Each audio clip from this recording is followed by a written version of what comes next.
What's up, guys, and welcome to the Man Cave live streaming today, guys. We are about to get this thing up and popping. We definitely want everybody to come on in and let's have some real talk, man. We about to do some things and talk about some things that here on the Man Cave live streaming. So we welcome everybody in, the ones that's coming in. So is that you already in? Okay. So we're gonna go. Okay. All right. So we just want to go ahead and make sure everybody is coming in and getting situated, waiting for all the guys to come in. Guys, we're going to have a great conversation tonight, dealing with some things as you guys see there on the screen. So we definitely want you guys to come on in and enjoy it. So why is Ralph, what are you doing? Ralph, what are you doing? What's up, Prince Daniel? Thank you for coming in. Prince Daniels, thank you for coming in. So we do have Ralph up on the panel. But we're going to go ahead and get this started. Hold on just a second. I see Ralph in there. Hold on just 1 second. Let's see here. Okay.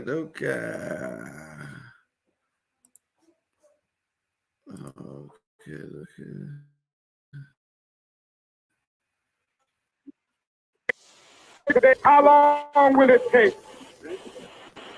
Somebody's asking, how long will prejudice blind the visions of men? I come to say to you this afternoon, however difficult the moment, yes, sir, however frustrating the hour, it will not be long, because truth crushed will rise again. Yes, sir. How long? Not long.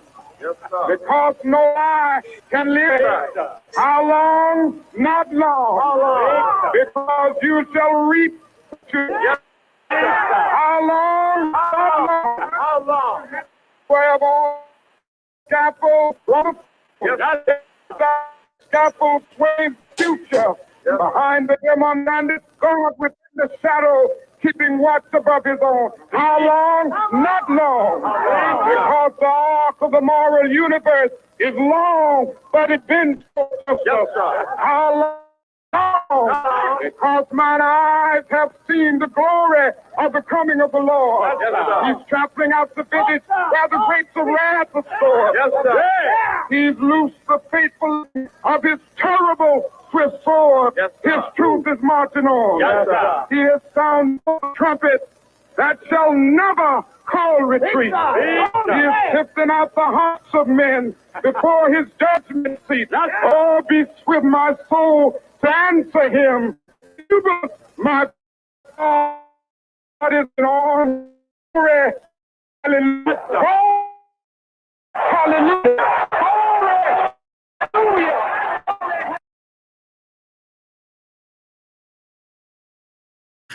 Okay, guys, welcome in.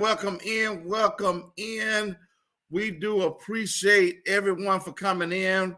We have all of my guys here on the panel. Let me see here. Can I unmute? Let's see here. Waiting for I think Vaughn actually has his. Vaughn, I think you has yours muted. So we want to go ahead.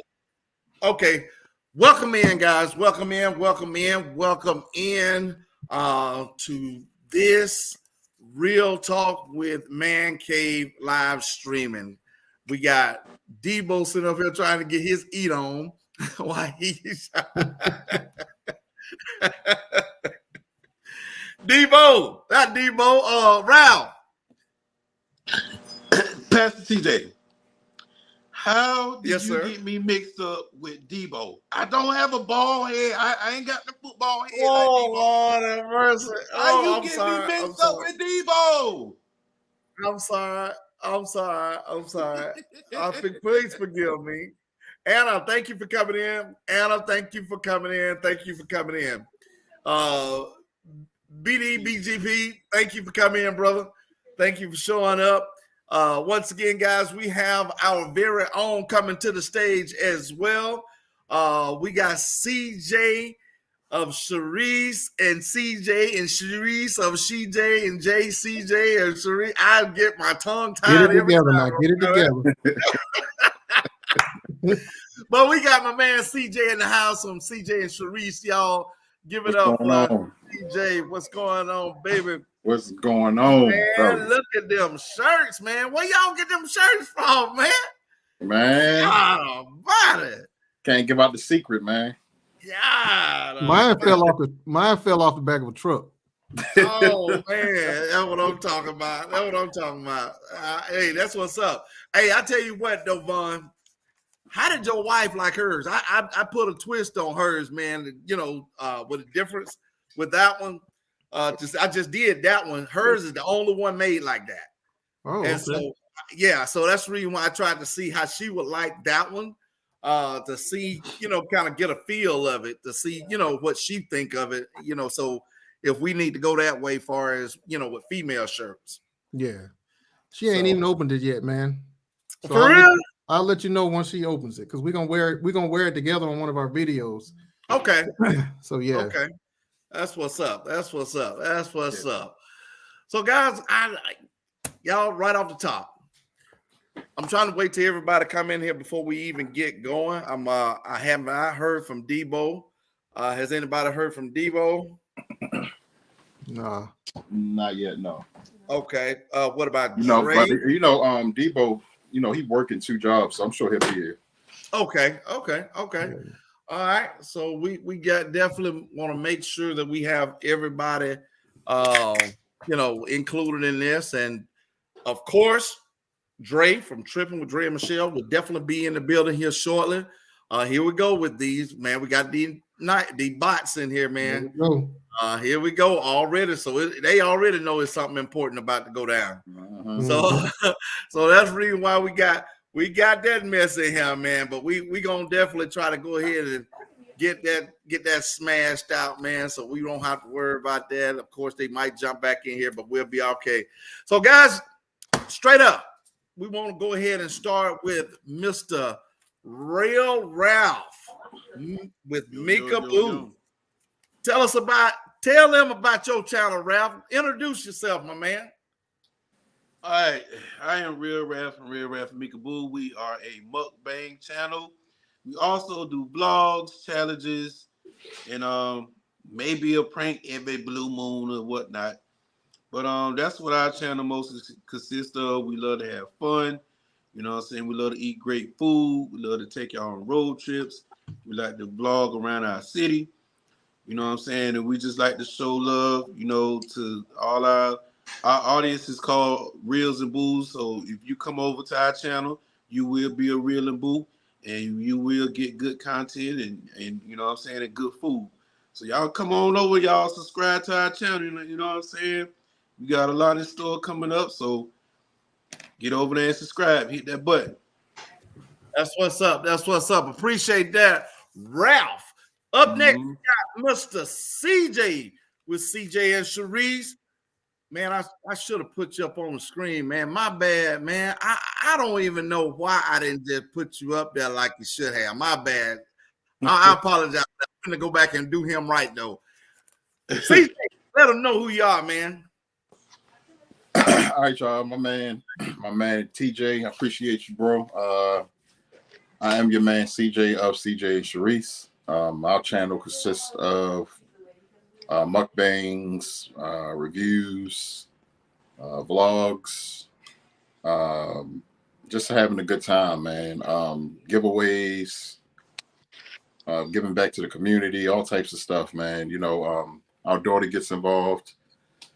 We just have a good time, man. Support a lot of people that a lot of people support us, and we just love what we do, man. We have a good time doing this this YouTube thing. You know what I'm saying? Of course, being up here with my brothers on the Man Caves as well. So I'm just happy to be here, man, and excited about tonight's episode. And yeah, man, we about to have a good time. I sure do appreciate that. I appreciate that most definitely. Guys, I want to go back and let's correct this thing. When we had this a few minutes ago, this is our man Ralph right here, guys. He explained to you guys earlier who he was. No pun intended. I forgot to throw him up there on the solo to have. I know you don't like me, Pastor TJ. I know you don't like me. Tony Reed in the building, y'all. But What's going on, Tony Reed? What's going on, Tony Reed? I had to give my man his fair share of fame. He have to have it. He gonna eat regardless. Hey, but you know what? Y'all seen the Real Talk shirt? I feel like a fucking oddball up here. Hey, you didn't order no shirt, man. But no, it's all good. I'm gonna get me a shirt now. I see y'all now. I'm gonna get me a damn shirt. I like that I shirt got though. my black and proud shirt though. I like that shirt though. I like that. I like that. Damn, I like that. So we gave you your time now. Oh, damn it. Yo, going back down in the audience now.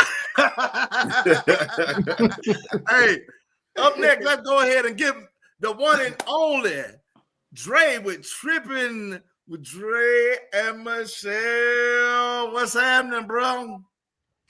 What's going on? Hey, man, we know it's cold up there, man. It's cold up there. He all wrapped up. Yeah, like he going to a boxing match. Yeah. Hey, Right?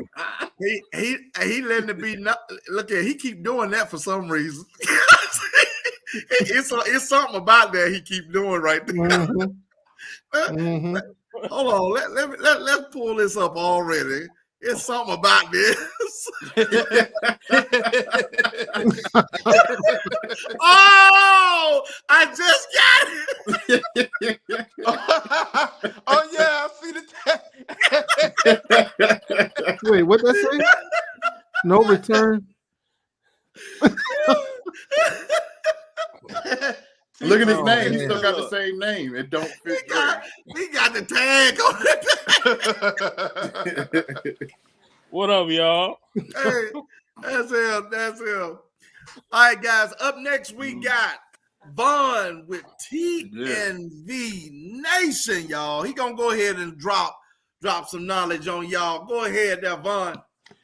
All right, y'all. It's your boy Vaughn with none other than TNV Nation. Happy to be here on our second edition, our second episode of Real Talk with the Man Cave. But yeah, on TNV Nation, we are a mukbang channel. We do challenges.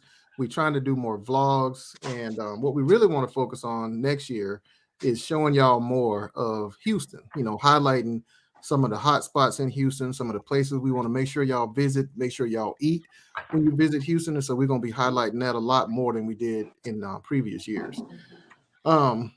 Also, one thing I want to say, I want to go and give a disclaimer for this episode. This is a topic that's very near and dear to me, and I tend to be pretty far to what you might call pretty far to the left on this topic. And so I know I can get kind of heated with it and kind of what you might call militant and radical and all that. Those are the titles that tend to get placed on people who have views like me. So I'm gonna try to tame myself a little bit, but just giving a little bit of a warning. Because I do want to enjoy this conversation with my Man Cave brothers. Okay. That's what's up. We do appreciate you on that, Vaughn. And like we said before, man, we definitely, it's all about respecting everybody's viewpoints and opinions. So we definitely will be doing that.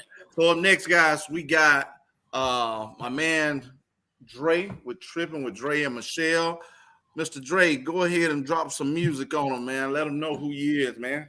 What's up, y'all? This boy crazy, man. It's your boy Big Dre of Tripping with Dre and Michelle. Tripping with Dre and Michelle is we are we have a channel that gives you, it's a gumbo pot of everything. We give you music, we give you inspiration, we give you travel, we give you everything, y'all. So yeah, shouts out to everybody that's been checking out our 12 days of Christmas vlogs. The feedback and the comments and the views have been wonderful.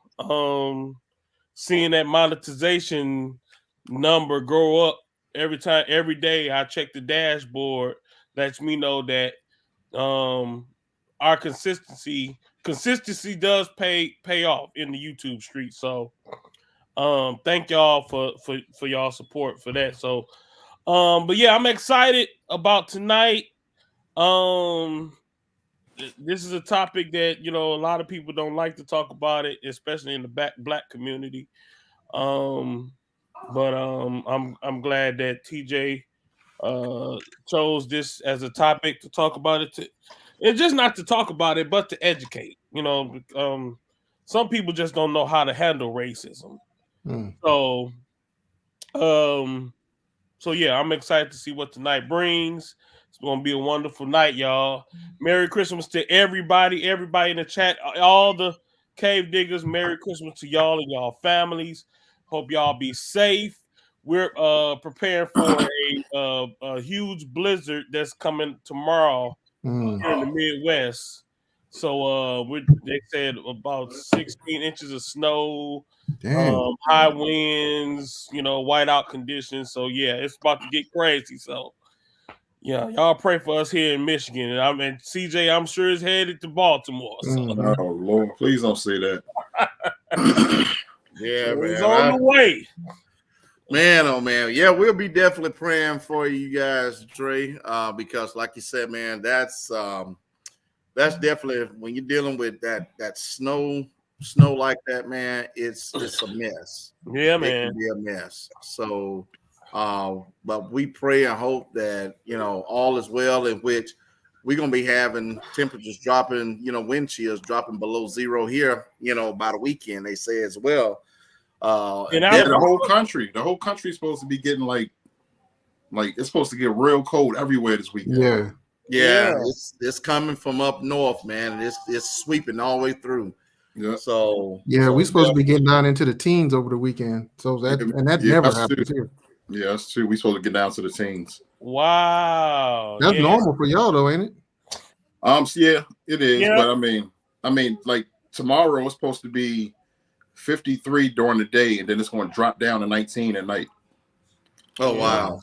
Yeah, so it's going to be cold, and I got to work outside all day on Saturday. It's going to be like 19 degrees. Yeah, I got to work myself Friday and Saturday, so it's definitely going to get bad, you know, pretty bad, man. So DJ, you're gonna have to put on some underclothes up under your damn thermals. Yeah, man, because I don't like wearing no drawers, so I'm gonna have to probably put some drawers on. Look, man, we don't need to know all that. You need that to yourself, man. Hey, that's breaking the man code. You be going commando out there, CJ? Nah, man, I'm just. I don't need nobody doing commando. Next time, let me know you finna say that so I can mute your mic. If everybody don't mind, what's going on, everybody in the chat, the cave diggers? Can y'all please share this live out? Please, everybody share this live to the community. And the reason why we're trying to, you know, kind of prolong the time, just trying to let it kind of circulate through the stream, you know, right quick, so more people go to tapping in, because once the ball get rolling, guys, I think it's gonna be rolling. I mean, it's gonna be rolling. So, but we're gonna start this off, guys, with just kind of getting kind of a feel of things with all of y'all up on the panel, and just one by one. You know, we're not getting into the topics yet, but just kind of give me an idea how you guys feel about discussing this topic, starting with Ralph. Okay. What's What's one of your topics that I know you had several of them. I'm just talking about how do you feel about us getting into this, just discussing racism. Oh yeah, it's a good thing that we discussing that, given our experience with racism and views, and what I'm saying, like Dre said, being educated about it and knowing how to handle it. Being down here from the South, I definitely encountered it. So yeah, this is a good topic to talk about, especially in these days and times when you got anti-Semitic racism going on. You got all kind of racism going on, not only just against blacks, but Asians and LGBT community. You know what I'm saying? So this is a good topic to talk about, and we ready to get into it. Awesome. Okay, Vaughn, how do you feel about us getting into having this discussion tonight? Well, I think it's a much needed topic to be talked about, especially black folks talking about it to black folks. The whole FUBU for us, by us thing. So y'all, I've said this before. I've got my folks coming in the chat already. So I was born and raised in Selma, Alabama. I was part of what I call let me take this silly ass hat off. I was part of what I call the post-civil rights generation. My mom and aunt were teenagers and were involved in all the marching. And Phyllis Austin right there, that's my aunt. But yeah, they were involved in all the marching and all that kind of stuff. And so I heard the stories of what they went through. My views on racism and race relations have probably changed a lot as I've gotten older. Changed a lot from what I would say I was programmed. The way I think most black folks were programmed to view it, especially growing up in the 70s and 80s. So, just looking forward to getting into that. Awesome. Appreciate you on that. Dre, what would you say? How do you feel about this discussion tonight, man? I don't know. I feel some type of way because Vaughn got hair. You so crazy. Tonight. You so crazy. I love it, man. I love it. First of all, I want to say, well, Vaughn ain't in here. I ain't gonna clown. Go ahead, man. Go ahead, clown. Where y'all ninjas get these shirts from? Look. I mean, didn't nobody order one, man. Hey, ain't nobody order one. Out, man. Y'all always. No, ain't nobody ordered one but Vaughn and CJ. Pastor TJ, you supposed to have everybody on one accord now. One accord. You could have. Hey, you could have gave us a good reminder, man. We all grown men in here. We know. Hey, I put it in our MANCAVE chat, and I said it. Yep. Whatever, nigga. This is my turn to talk. Let me. One time. That was it. Let me mute Ralph Mike right quick. Hey, go ahead, Drake. What was the question again? Just to give us an idea of how do you feel about this conversation tonight? I mean, it's needed. Like I said, this is one of the subjects we like to glance over, and what I want to say is, and I'm kind of, from Vaughn's comments, I think I'm on the same wavelength as him, because racism ain't just black and white. Racism can be the same color. You can be racist against your own color. And I'm gonna play devil's advocate.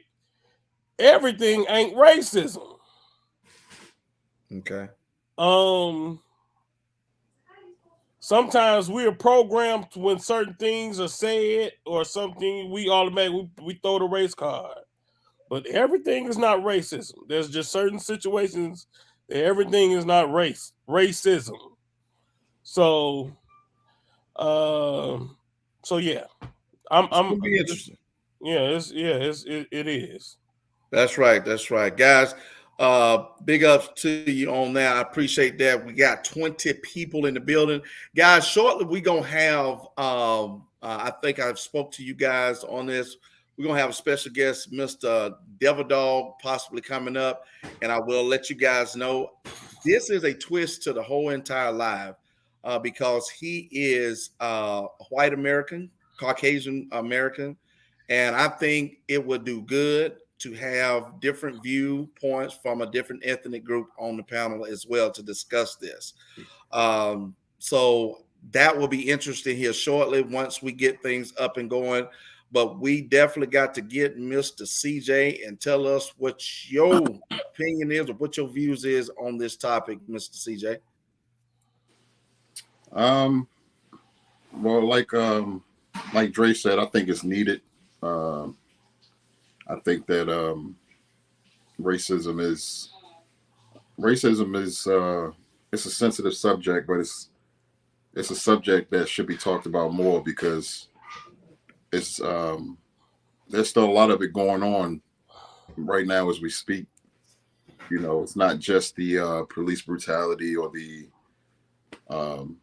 you know, just the overall racist people that really are real, like racist people. They really live it, you know, the flags and everything, you know. And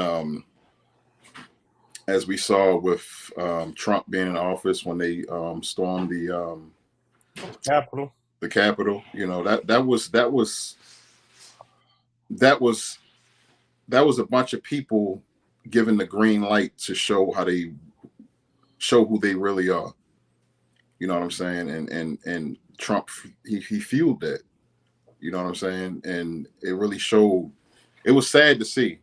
You know what I'm saying? But not like Dre said. I mean, it's not just racism towards other ethnic groups.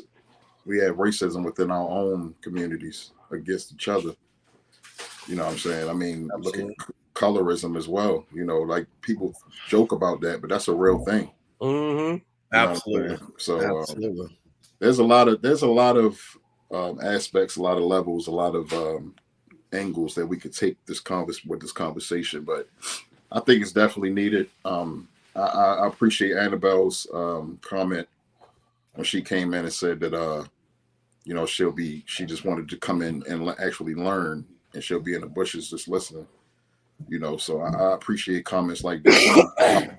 You know, coming from other you know, ethnic groups and stuff like that, you know, specifically Caucasian groups, you know.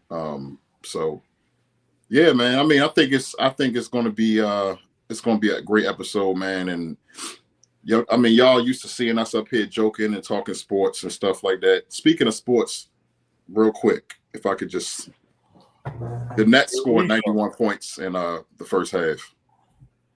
91 points in one half. I just wanted to put that out there. Wow. Yeah. Oh, wow. These still my man cave brothers, and we still in the man cave. I just wanted to throw that in there real quick. Wow. Who scored 91 points? Who they scored that on? The Nets scored 91 points against the Warriors in the first half. Damn. What? Yeah. Yeah. Man, hey, we better cut that because my conversation. Yeah, I know. I just wanted to throw it in there. We're going to go to discussing that whole thing. No, man, but but seriously, man, yeah, I just want to say that this is definitely needed, man, and you know, we got the right man running the ship tonight, so I'm really looking forward to this episode, and we're gonna learn. Y'all gonna learn a lot, man, and it's coming from 6 different aspects. It's coming from 6 different walks of life. You know what I'm saying? Of course, our special guest, Devil Dog, he'll be able to give his his take on it from his spectrum and whatever. So yeah, man, it's definitely needed, and I'm glad we're talking about it tonight. Awesome. I appreciate that. And what I'm also doing, and I actually recommend if anyone have kids or kids of age that you don't mind them hearing this is a part of education as well. Thanks. This is a part of education. That's one reason why I just pulled my son in here as well to sit down and hear this as well. So I recommend anybody that's listening to this, if you have children or someone that is available to listen at this, reality is at hand. It needs to be heard. because he is covered up so much to the point where, you know, especially children now, they're so blinded by it till it's unreal. I mean, it's so made up as if it don't even exist, but it's truly existing. It's just wearing a tie and a shirt, or they have on makeup and it's looking like you and I, instead of having on certain things to be able Or to tell. somebody having on real talk shirts. That's racism. Oh no! And me and man. Rafa ain't got now. That's how Pastor TJ do us, man. Oh no, man! No, Hey, don't get in your man. feelings, man. Order your shirt. There you go. Tell them to order the shirt, man. Order the shirt. Order the shirt. Order the shirt, man. All right, guys. What we gonna do? Oh Lord, who was that popped up with that? Somebody did a big burp just did. But anyway, I want to go ahead and appreciate everybody in the chat. We got 19 million people in the chat, y'all. Give it up for everybody that's in the chat so far, guys. We appreciate you guys for coming in here. Thank y'all so much for coming in here. So I'm gonna go ahead and play this one little clip right quick, guys, before we get started. And we gonna get on the road with this thing, guys. So y'all sit back and let's enjoy this clip here. Let's get it. I am happy to join on with you today.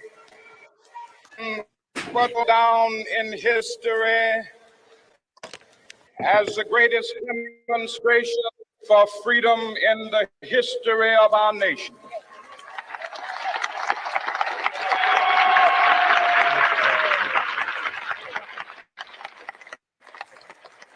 Fourscore years ago, a great American in whose hand today, emancipation. This momentous decree came as a great beacon light of hope to millions of Negro slaves who had been seared in the flames of withering injustice. It came as a joyous daybreak to end the long night of their captivity. But 100 years later, the Negro still is not free. 100 years later, the life of the Negro is still sadly crippled by the manacles of segregation and the chains of discrimination. 100 years later, the Negro lives on a lonely island. I have a dream that one day this nation will rise up, live the true meaning of its creed. We choose to be self-evident that all men are created.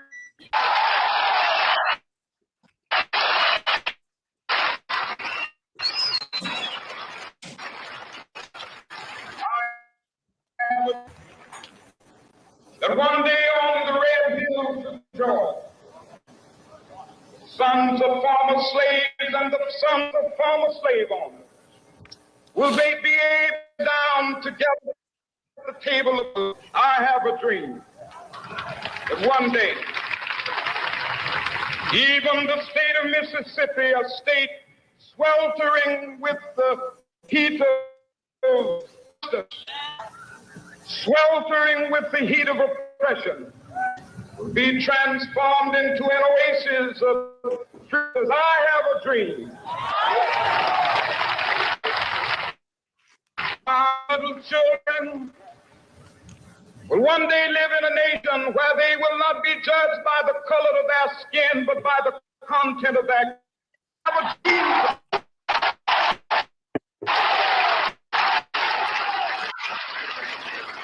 I have a dream that one day down in Alabama, with its vicious racists, with its governor having his lips dripping with the words of interposition and nullification. One day, right in Alabama, little black boys and black girls will be able to join hands with little white girls as sisters and brothers. I have a dream today.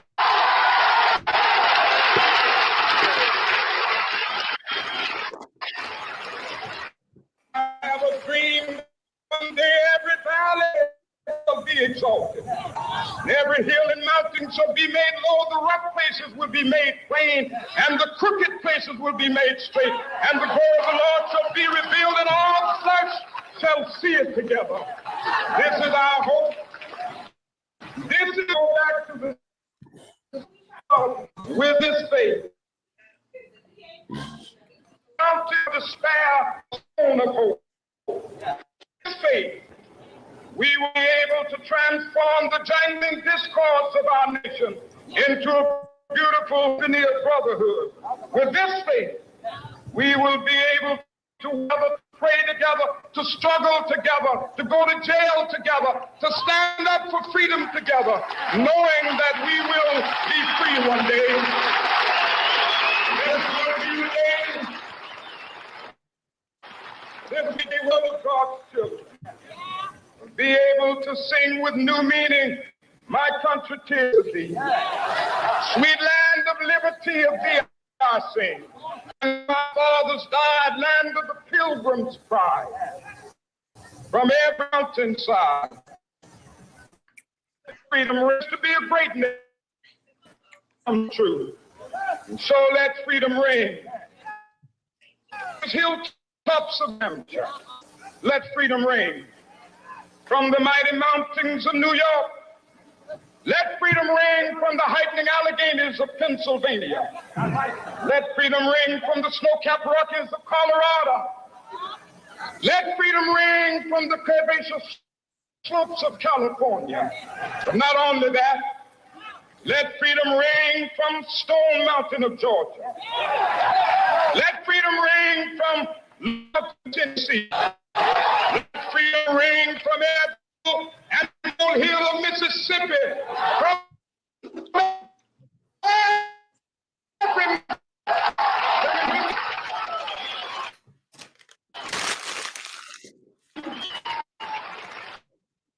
when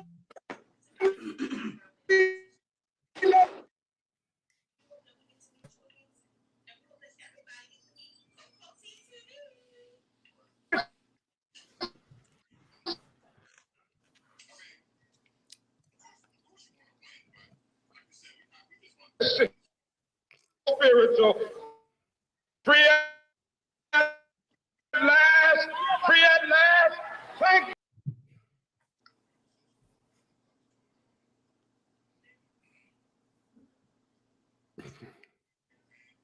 You on mute, TJ. Okay. Thank you guys so much. Can everybody hear me clearly now? Yeah. Yeah, yeah. Okay. Okay. Dre had went down. Let me get Dre back up here. Okay, guys, we're going to go ahead and get this thing up and going, guys. We want to appreciate everybody. We got 23 million people in the building, man. This is strong. Everybody, please share this live out and thumbs this live up. And just to go ahead and let you guys know, and a disclaimer, on the Martin Luther King speech there, we will definitely be possibly cutting that out in the actual video due to copyright claims.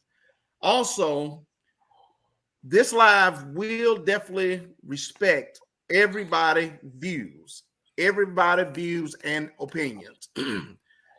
At any given point, anybody that feels the need to be disrespectful at any point to anybody on the panel or in the chat, you will be removed and blocked from future lives on the ManCave Live. And reason being is this is being held for educational purposes and positive movement. We're not trying to disturb or cause any issues between any ethnic group or one group of people.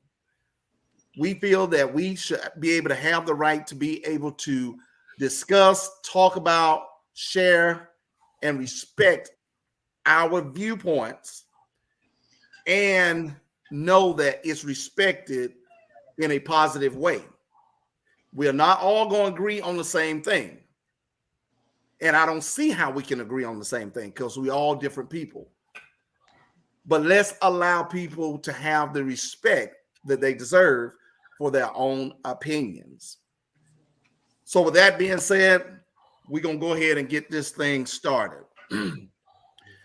Our first question for tonight, the topic that we're talking about and we'll be discussing is pain of racism.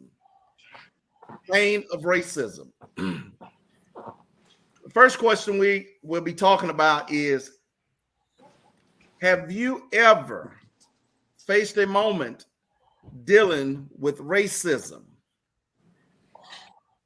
And with, like we normally go, I'm gonna just go straight across from the top up and allow Ralph to start out. Ralph, have you ever faced a moment dealing with racism? Please discuss that for me. Yeah, I had a few moments dealing with racism directly and indirectly. That directly encounter I had with racism was one time I was at a store in Lexington, South Carolina. I used to work out there to this company called Glassmaster. And when I used to get off from work, I used to walk down to the store and wait on my mother to come pick me up. I was young about that time. And, you know, where I'm from, you know, we loud, you know what I'm saying? We might be in the parking lot or something like that, yelling or whatnot. So I happened to see somebody from my hometown pass by. And I was trying to catch a ride. I think I was trying to catch a ride. And I was like, hey, hey. I came out the store. I was like, hey, hey, hey, hey. You know what I'm saying? I was trying to holler him down. And this white guy go tell me, talking about, man, stop all that hollering around here. You know, I'm looking like, who is you? You know what I'm saying? Like, who the hell you talking to? You don't even know me. You know what I'm saying? He like, and then somehow he ended up calling me, you know, yeah, he was like, stop all that you. I said, man, you don't know me like that. So my partner that wait at the store with me, he seen me getting heated with the white guy. And he came, you know, I believe the white guy called me a nigga. He called me a nigga, and I was about to walk up to him. I was about to let his ass have it. But my man, he ran out and grabbed me. He was like, man, don't do it, man. Don't do it. You know what I'm saying?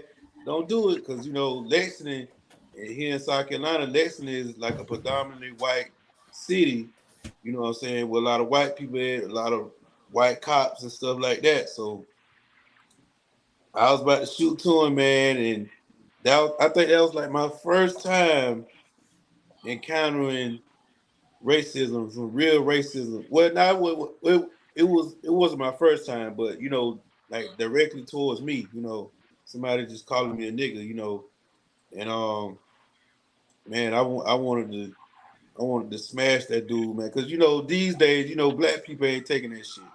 You know, we you know, we done been through a lot, you know what I'm saying? And when somebody call you out your name, man, and especially come from a white person, you know, it's disrespectful. You know, it's racist as hell, and they make you just want to, you know, put hands on you, man. You know. Okay. But that was my first time encountering racism, you know, directly towards me. You know, I have seen other situations where we was in school and this white kid, I was in the 8th grade, he called somebody a nigga in class, and when school got out, all the black people just surrounding him. It was like, what you said in class? You know, they was like, what you said in class?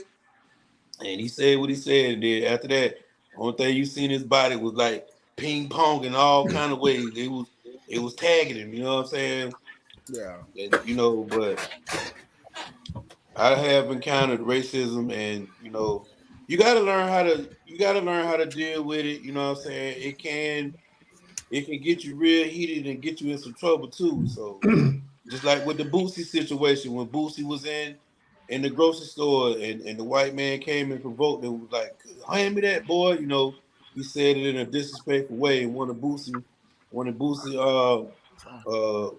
boys punched the white guy, and they ended up carrying him into jail for that. And it was really a prank, but you know, it was a racist prank to me, because for coming from a white guy, you don't call no black man no boy. You know what I'm saying? Using it in a derogatory way. But yeah, man, that was my encounter with racism, man. And that shit really is real. It really is real. I appreciate that, Ralph. And in a little while, we're gonna come back to something that you said, that we're gonna also have a question specifically, far as I'll just say using the N-word. So, but we will definitely come back to that here shortly. We're gonna go ahead and go with Vaughn. Vaughn, before we get into this, I want to welcome in one of our guests on the panel. But before we welcome the guest, we also have Mr. Debo Vibes that has made it into the building. So he is one of our Man Cave members. And Debo, we want you to go ahead. We're going to give you the floor since you was not here in the beginning. Always firsthand, Mr. Debo Vibes. Go ahead and let them know who you are, sir. First of all, can y'all hear me? Yeah. Yep. All right, cool. I mean, that question, I don't know about the question, man. Any true fan of Man Cave, they should already know about who I am, man. They should know about who Hogwarts are, you know what I mean? But I'm Debo Vibes, one of the members of the Man Cave. And I'm here to discuss this pain of racism. All right, then. Y'all know what? You always got one that we always have to take to the woodshed and give him a belt every now and then. That's the brother right there that always seems to throw rocks at us. I mean, you say tell people about my channel. Everybody, any true member, any true cave digger knows about all of us. Hey, but yeah, we got a lot of guests in here tonight. A lot of guests. Okay. And next we gonna bring up Mr. Devil Dog and let him introduce himself to you guys. Mr. Devil Dog, I would like to say to you, thank you so much for accepting this invitation to come on tonight and to be part of this live. I reached out to Belt Loop as well, but he was unable to make it, but he said he'll definitely be in the chat at some point. But I want to let you know that we, as the Man Cave Live here on the show, welcome you in. We do appreciate you. I personally appreciate you for accepting this invitation to come in, because once I came in on y'all panel, you welcomed me in. You guys welcomed me in with open arms, and the way you guys treated me was outstanding. And so I definitely hope that we're actually giving you guys that same thing. So welcome in, Devil Dog. You can go ahead and give your show and tell them about yourself. Well, my channel name's at Devil Dog, and that's the thing. I was in the Marine Corps. I got out of the Marine Corps in November of '93. My dad was in the Army before me. The reason I said I'm not nervous to be on camera or anything, you know that, TJ. Oh yeah. But the thing is why I'm nervous is because I don't want to misspeak or anything else. I mean, I'm not here and I'm not going to down anybody for their opinions or anything else, but I don't want it to affect negatively on anything that I say or be misconstrued or anything of, my opinions or views or anything else. Do I believe there's racism? Yes. But I believe that there's a lot of people that are called, for example, one time, I had said to somebody, I said, I'm not racist or prejudiced or anything else. And they responded by saying, well, if you wasn't racist or prejudiced, you wouldn't be saying that. I mean, like, and to me, I'm like, well, what am I supposed to say? And I mean, I'll tell you a little bit more about my past, and and this is exactly how it is. My dad was in the Army, and when I was a kid, he joined when I was like 2 or 3 years old, and I was raised around all types of people. I come from a poor background. When he got out of the Army, he went from job to job and everything else.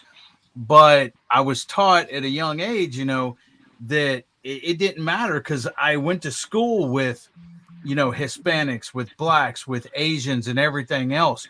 Those were my friends, so I was never one to, and, honestly, as an adult, I lived in a neighborhood, if you know Houston area and stuff, I lived off 610 in McCarty, which is inner city.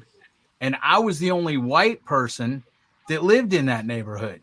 The guy across the street from me, who's a good friend of mine, but he really wasn't, he was a member of a gang, but he wasn't an active member. Okay. And the 5+ years that I lived there, I never had one issue in that. But he also looked out for me and stuff too, because he had people asking him about me, and he was like, no, man, he's cool and everything else.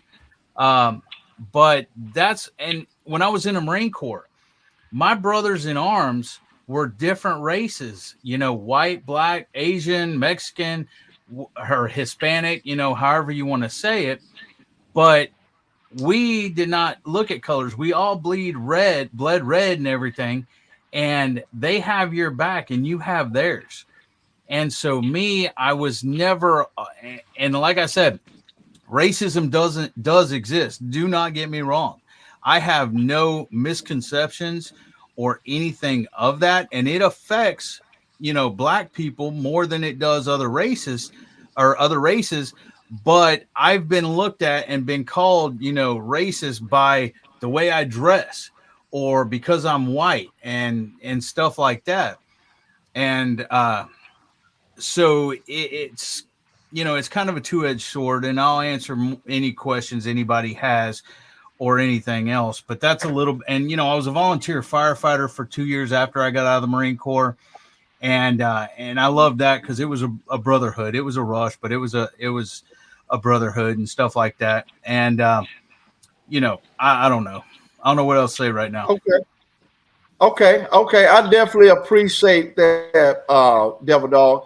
And like you said, I will definitely assure you that, of course, your opinion and views is totally different than my opinion and views, but they all will be respected. So that's one thing that we will enforce here on this live tonight, is that everybody's viewpoints is respected, but it's an educational thing that we're doing. So that's the whole point. I hope that everybody takes out of this that it's education and being able to open your ears up and hear different viewpoints and opinions about this particular topic. So let's continue with, and once again, like I said, please give a big hand up. All of my man cave, please give a big hands up to Mr. Devil Dog for being here on the live. We do appreciate you for coming in. So thank you so much for being on here. And on the question, whatever question we ask, if you have an opinion about it, you can definitely jump in with your opinion as well. So Vaughn, on you, we're back to you, Vaughn. On that particular question, have you ever faced a moment dealing with racism? Yeah, definitely. I'm gonna follow Ralph's trend. Talking about racism can be. I've experienced racism directly, but also indirectly.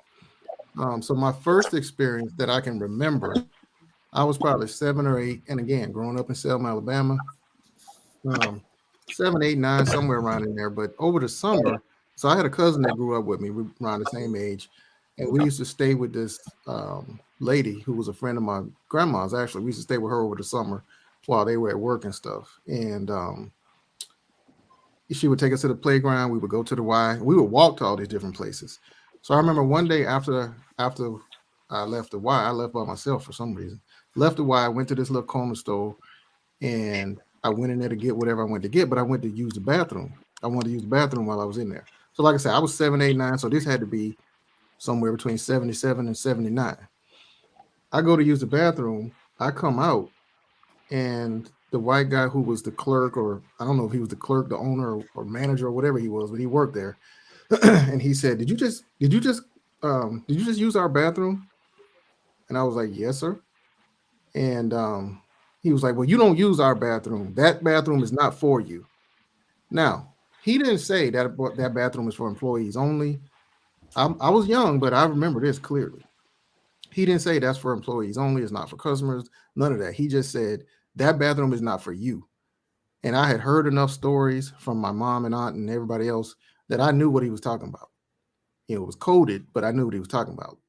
He didn't call me any names or anything like that. But once he said that, I ran out of the store. Now that was my first direct experience that I can remember. As an adult, I've had a lot more experiences, not so much direct, but more indirect. Like the term they like to use these days, microaggressions. Any black man who has worked in, the corporate workplace or any kind of workplace can attest to this. But those of us who are, people who are boomers and older Gen Xers and stuff, we were taught, whether it was directly told to you or somehow you just learned it, your job on the workplace is to make sure white people are comfortable, or at least make sure they're not uncomfortable. Don't make them uncomfortable with what you say, with how you act. Any ideas that you have, make sure you try to, get them to see that get them to think it was their idea, that kind of thing. And so I always had trouble with that. Don't let it be known that you're more intelligent than them. That's a threat. The black man is the number one threat to the white man in particular, especially on the workplace, and especially when it comes to intelligence and academics and that kind of thing. And so I experienced a lot of that in the workplace, of being laid off, being fired. And the only thing it could be traced back to was I came up with ideas. I kept pushing ideas. I kept making suggestions. I made it clear, hey, I got some ideas for ways we can grow this place, for things we can do differently. I don't think we should be doing things this way, that kind of thing. I was too outspoken. I was too uppity, had too much to say. And I know that's what it was about, because I've heard that from too many other black men who work in, in those kind of environments. And so that I've experienced lots of times. But yeah, so yeah, definitely experienced racism. Okay, thank you so much. And next we're going to Mr. CJ from CJ and Sharice. CJ, give us a time, man. Have you ever faced moments dealing with racism? And everybody, please, if you don't mind, please mute your mics, please. As a child coming up, I can't say that I ever dealt with it. I'm sitting here really trying to rake my brain of thoughts of racism when I was younger. But I can't think of any. Now, what I will say is that personally, like somebody doing something to me personally, no, I've never experienced that as a child. But I remember coming up and seeing what happened to Emmett Till and not understanding it.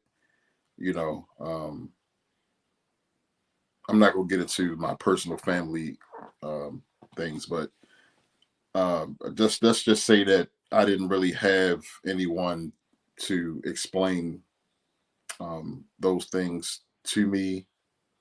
But what I will say is that Emmett Till, I saw what happened to Emmett Till, and even as a child, it you know it was powerful when it broke your heart and you didn't even understand it. You knew something happened, something was wrong, something happened that wasn't supposed to happen to a child. You know what I'm saying? So that, and to this day, Emmett Till is still a sensitive subject to me because of what they did to him and the fact that he was lied on. You know what I'm saying? He got his life taken away for a lie. So, you know, I always think about Emmett Till, and yeah, that story still brings tears to my eyes to this day. But as an adult, yes, I've dealt with racism. I deliver heat and oil for a living, so I'm at a lot of different houses. I go to a lot of houses. I go deep into the sticks, as they call it, and there are racist people that I deal with on a daily basis. Now, a lot of them won't show it, or a lot of them won't let it be known that they are. But I will tell you this one story, and to be, not to be long-winded. One day I was delivering heat and oil like I do every day, and I believe it was my second to last stop. I think I had a good 30 stops that day. I was tired. I was exhausted. I was ready to get this one done so I could get the last one done and get home to my wife and my daughter. And I delivered the oil, like I usually do. Now, most of the time when I deliver this oil, I don't deal with people. We go, we pull up, we pour that hose, we pump that oil into their tank, and we out of there. So most of the time, we don't, it's we in and out. But this particular day, the customer was outside, and I say good morning, like I usually do. I'm very friendly with the customers, and she didn't say good morning back. I'm like, maybe she didn't hear me, or maybe she just mean, because I deal with a lot of mean customers too. So anyway, pumped the oil, went to the truck, grabbed her receipt, went to take it to her. She turned around like she was startled, like she didn't know I was there. Like, lady, I mean, you don't see this big truck in your driveway or whatever. So I went to give her the receipt. The tip of my finger touched a piece of her hand when I gave her the receipt. And I lie to you not, she took her hand and she wiped her hand like this. And I said, "You have a good day." And she just turned around about her business, never said a word. That was our interaction. Me, the tip of my finger touching her hand, and she wiped it on her shirt. You know what I'm saying? So I was disgusted. I was disgusted. I was glad that happened at the end of my day, because if it would have happened at the beginning of my day, then it would have been different. It would have just destroyed my whole day, because I don't like stuff like that. I'm a man that I've never been. I don't have a prejudice bone in my body. I've never been that way. I love all people. I don't care about the color of people's skin. I don't care what about your. I don't care about none of that. As long as you're a good person, that's all that matters to me. So, yeah, that's my my story of dealing with racism. Okay, Dre, CJ, I really appreciate that, man. I thank you so much for enlightening us on that.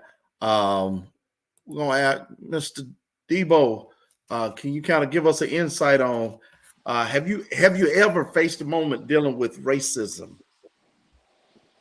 I mean, not so much racism, man. I've been, what I'm saying, like plenty of times in my life, though, I've been, racially profiled, what I'm saying. And one moment that sticks out was, what I'm saying, back out west. I went to Phoenix. I lived in LA, and my brother lived in Phoenix. So it's one time in the summertime, I took a trip out to Phoenix to visit him and what have you. And I was there for a couple of days. So it's time for me to head back to LA, you know what I'm saying, or back to Cali, you know what I'm saying? So on the outskirts of Phoenix, I'm going about my business, heading back home. I got pulled over, you know what I'm saying, which was interesting because, you know what I'm saying, if I was going to speed limit, everything was legit, you know what I'm saying? So this one officer come out of the car, you know what I'm saying, and, you know, he was white. And he said, "Can I see your license registration?" I said, "Yeah." Now, keep mind you, I'm only like 19 years old or what have you. You know what I'm saying? So I give him my license registration. He go back to the car. He was in the car for like 5 minutes, and I ain't never been arrested at that point. You know what I'm saying? You know what I'm saying? I was just like, I was back in the day, like just a shy kid. You know what I'm saying? Never got in trouble on none of that. Feel me? So he said, "Step out the car." I said, "Okay, I'm gonna step out the car or what have you." You know what I mean? And I stepped out the car. He said, "Do you have any contraband?" I had no idea what the hell he was talking about. You know what I'm saying? Like I said, contraband. Sir, I said, I don't know what it is. He said, "Do you have any stolen items in your car?" And I'm like, "No, no, sir. I have no. Everything in my car is mine." He said, "I'm gonna have to check." So I kid y'all not, man. He pulled. I had like 5 bags and some stuff my brother gave to me to take back home. He pulled every single item, you know what I'm saying? Everything out of my car. And he pulled it on the side of the road. And it's like, you know what I'm saying? Now keep mind you, like I said, it's summertime in Phoenix, Arizona. So it was like 115 degrees outside, you know what I mean? And I kid y'all not, he opened every single bag, he pulled everything out. Everything, all my clothes, everything, all my, you know what I'm saying, all my CDs, all my tapes, everything out. You know what I mean? And he's going through it systematically, what have you, like checking serial numbers. And I said, is there something wrong? He never answered me. He said, sir, he just kept saying, "Sir, step back. Sir, step back." You know what I'm talking, you know what I'm saying? So I'm like, okay, you know what I mean? That went on, that whole thing took 45 minutes for him to go through all my stuff. Everything's mine. And then he was like, "Okay, I didn't find anything. You have a good day." Thing about it is he kept all my stuff on the side of the road and he just left. You know what I'm saying? So I had to actually put all my stuff back in the bag and everything and go about my business. You know what I'm saying? So I've had several instances like that of racial profiling. You know what I mean? I call it racial profiling, but at the end of the day, you can definitely call it racism, man. Real talk. Okay, I do appreciate that. I appreciate that so much. Bell Loop, Devil Dog, would you like to give some insight on that as well? Because and the reason why I say that is because even being white, Caucasian, I hate to say, like that, but even being, a Caucasian male, you can experience racism as well. That's correct. I mean, what would you say on that question? Well, can I ask him a question real quick? What was the reason the cop pulled him over in the first place? What did the cop say he pulled him over for? He didn't tell me. That's what I'm saying. He didn't tell me. He said license registration. Well, see, now that is racial profiling or whatever, because if for one, he had no right to search the car. I mean, unless there's, unless he smelt an odor of marijuana or something. Well, for one, he had no right to pull him over, and in the first place. If he wasn't doing anything wrong, didn't have a tail light out, didn't run a stop sign, wasn't speeding or whatever else, he should have. But you did totally right, because a lot of times, and this is looking at it from the white perspective, a lot of times what'll happen is there's people that don't do what the cops tell them to. They'll throw the cops attitude, or they'll, or stuff like, and whenever someone throws a cop an attitude, in my eyes, in my opinion, that gives the cop more reason to freaking, overreact or whatever to something's going wrong and stuff, or something's funny or whatever else. Not that they have a right to in the first place, but it gives them more of a reason to accelerate or whatever the situation. Luckily, the thing is, nowadays with stuff as it is, I would definitely get that cop's name or badge number or whatever and report him, because he didn't have anything to pull you over in the first place. And he definitely didn't have a right to search your vehicle without probable cause and everything else. Gary's more of he's a licensed police officer, Belt Loop 29, but I'm not. That's just my perception of it. Now, here's the thing. A month or so ago, me and Belt Loop was here doing our Good Cop Bad Dog show, and someone swatted me. Okay. We were all live on the show, and I heard a banging at my door at like 1:40 in the morning. And I got my pew pew, and I went to the door, and I'm like, who's here at 1:40 in the morning? I'm like, and I yelled out the door, who is it? And they say, Liberty County Sheriff's come out or open the door or whatever. I put my pew pew down on the couch, and I looked outside, because on my glass or my screen door, I have tinted where I can see out, but nobody can see in. I looked out and seen them. And so I went outside. I was holding a puppy, and they said, who else is in the house or whatever? Any kids in the house or whatever? And I said, no. I said, well, it's my son and my wife. They're both asleep. I said, my son's 24 years old though. And they go, well, will you go get him? I said, yeah, give me a second. Can I put the puppy up or whatever? And they said, yeah, I put the puppy up. I went in, and as I was coming in, they said, well, we'll wait inside. I'm like, no, you won't. I'm like, unless you have a warrant, you are not coming in my house.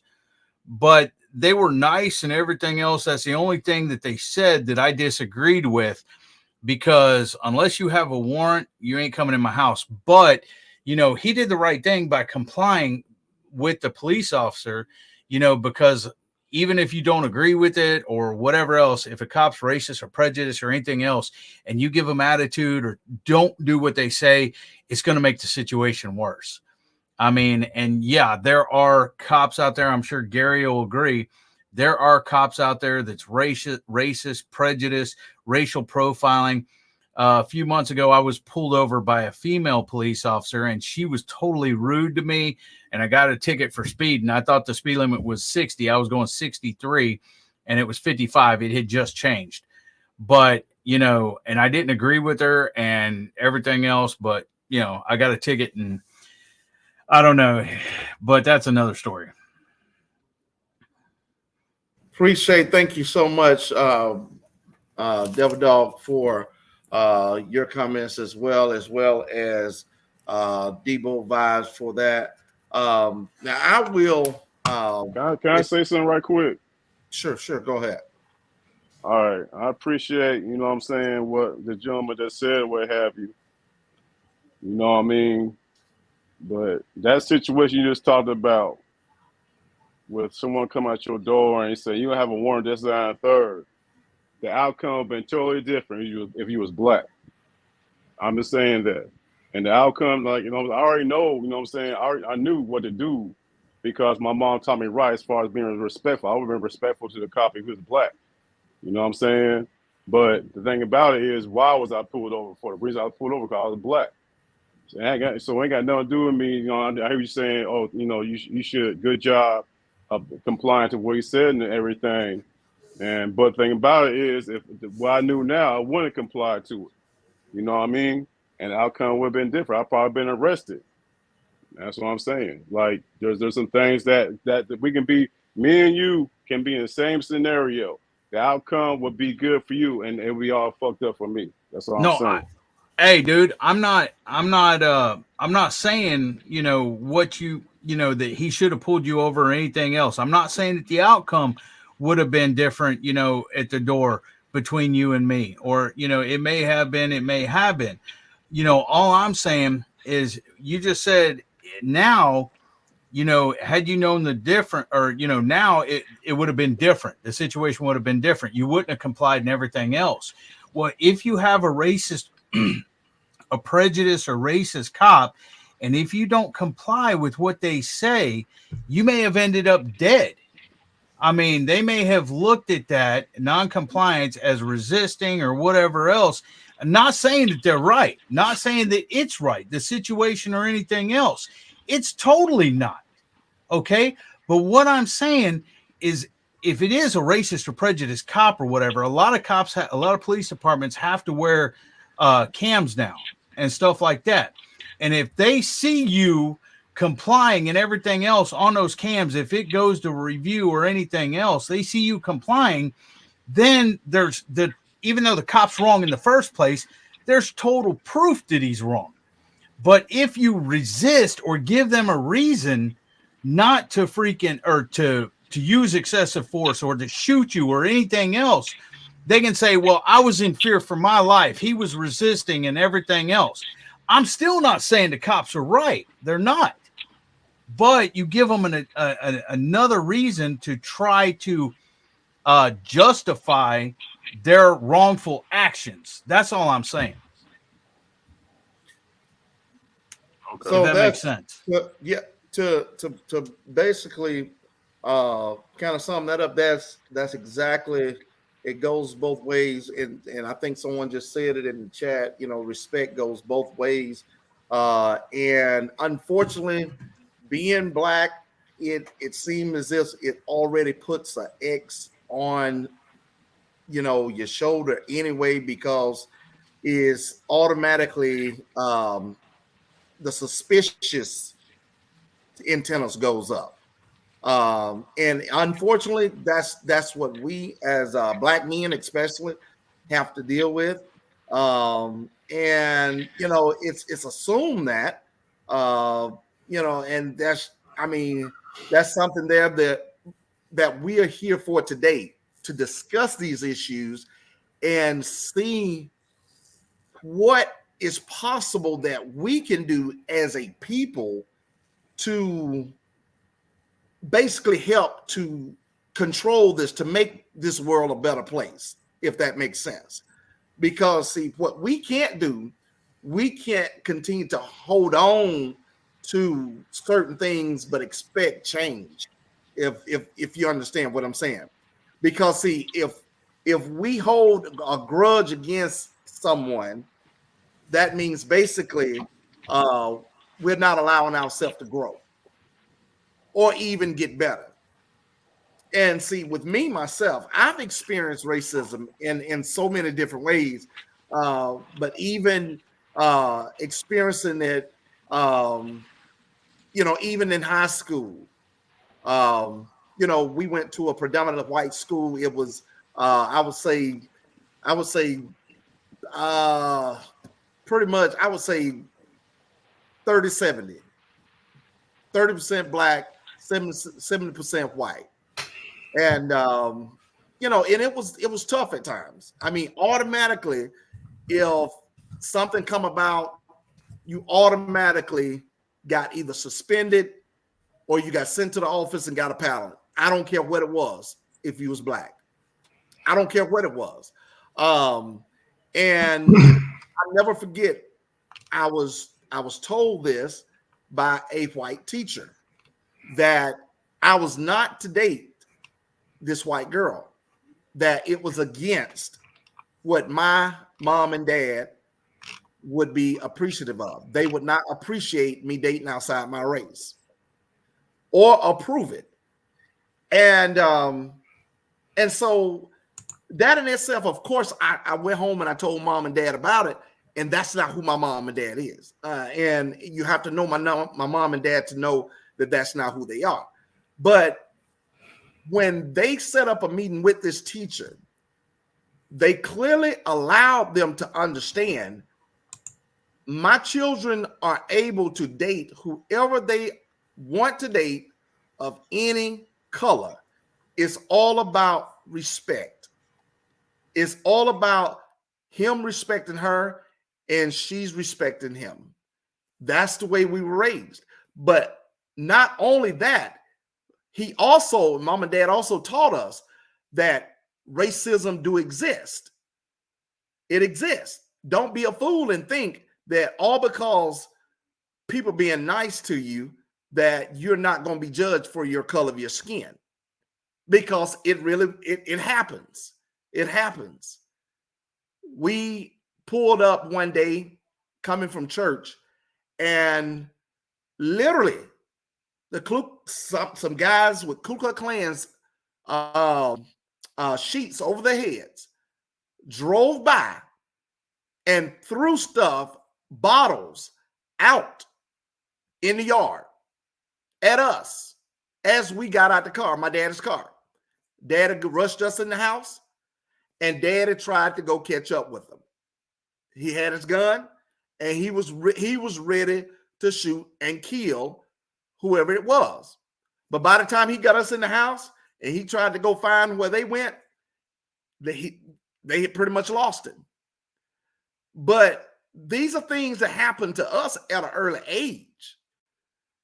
And, just the Debo vibes, point, I never forget, I bought a brand new Jaguar.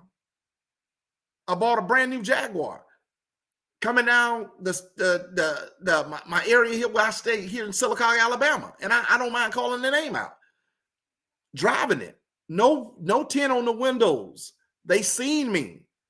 He was going one direction. I was going past him. Speed limit. And it was about 9:30 p.m. I had just finished washing the car up. He purposely pulls up, turns around, turn the lights on me. I was like, okay. I said, maybe it's something wrong. I pulls over. I said, hello, sir. I said, what's wrong? He said, do you have your license, registration? I said, yes, sir. I said, here you go. And I said, what did I get pulled over for, sir? I said, if you don't mind me asking.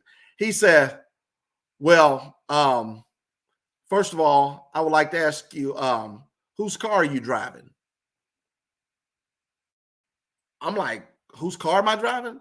I was like, sir, why are you concerned about whose car am I driving? This is my car. You see my registration. My name is on that. Here's my license. I mean, what does it matter whose car? This is my car. How did you get this car? I said, sir, what does that matter with me driving this car? You're asking me something that is irrelevant. But by the way, I work for a living. I'm not sure about what you're trying to insinuate, but I work for a living. And so he proceeded to ask me, where did I get the car from? And I need to be careful. Why would I be driving a car, an expensive car like a Jaguar? And at that moment, then it kind of put me in a position where I was just wanting to just get away from the situation. And I told him, I said, sir, I said, then another cop had pulled up. Another cop, I think it was by a total of 3 cops pulled up at that point. And one was standing on each side. And at that point, then I'm like, sir, I'm saying, I don't understand why I'm being profiled pretty much. I'm not profiling you at all. I'm just wondering how you get this car. I said, you see other guys riding around here, with nice cars, and I said, you know what I'm talking about too. I said, you see other guys riding around here with nice cars, but I don't see them getting pulled over. I said, but 9:30 at night, I got a Jaguar. You pull me over asking me whose car I got. Why? Why? But not to really harp on that so much, but that just goes to show you that leaves scars. And that's the whole point of the pain of racism. It leaves scars in our life. It leaves scars in our mind that this is going to continue through life. This is what, comes about in our mind once the police stops us, or even if we go for a job interview. How are we being perceived? First thing we're looked upon as the color of your skin. Why are you getting scared if I walk by you? Why are you locking the doors because I'm parked beside you? And it just, and you can feel the vibes and the tension. You can feel them a mile away. But what do we do to fix this? What do we do to make life better? Not for just me, but for our children. for our children that's experiencing these things. And even my son sits right here. Before we took them out of public schools, he, even at a young age, experienced having to deal with the same type of issues of racism in school with being called the N-word. But yet, we still tried to get him to understand that being black, and I know people want to put it all in one bubble and say everybody's treated equal. It's not, regardless of how we look at it. It's not. That's true. Hey, but TJ. What? Go ahead, huh? But I don't want to interrupt. But what? Okay, but what can we do to rectify this situation? How can we, as black men, as white men, how can we come together, band together? And it's easy for us to say, white man is privileged. Okay, we can easily say that. We can easily say black man is discriminated against. But at what point are we going to all try to together and say, what can we do together to make things better on a genuine, honest level? Not, I say this in your face behind closed doors, we're doing something totally different. Or I get with this person and I say something different. See, we have to take our experiences and try to make things better for even our children.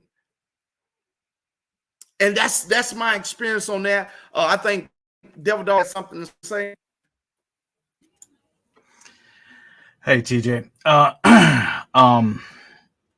Over in chat, you've missed a couple things. Is exactly why. Well, one of the reasons. I mean, if you've been reading chat, Tay Eats and Tawana Michelle. Now there are some that went to the defense, but it's segregation right there. They're like, why are you letting a white man into our space? Why you need a safe space? We don't know your issues, which we don't. I never claimed to know y'all's issues. I know we have different life experiences. Everybody has different life experiences and everything else, but they are not even wanting me up here. Okay, let me go ahead. Let me go ahead. No. Let me address that. Let me address that, TJ.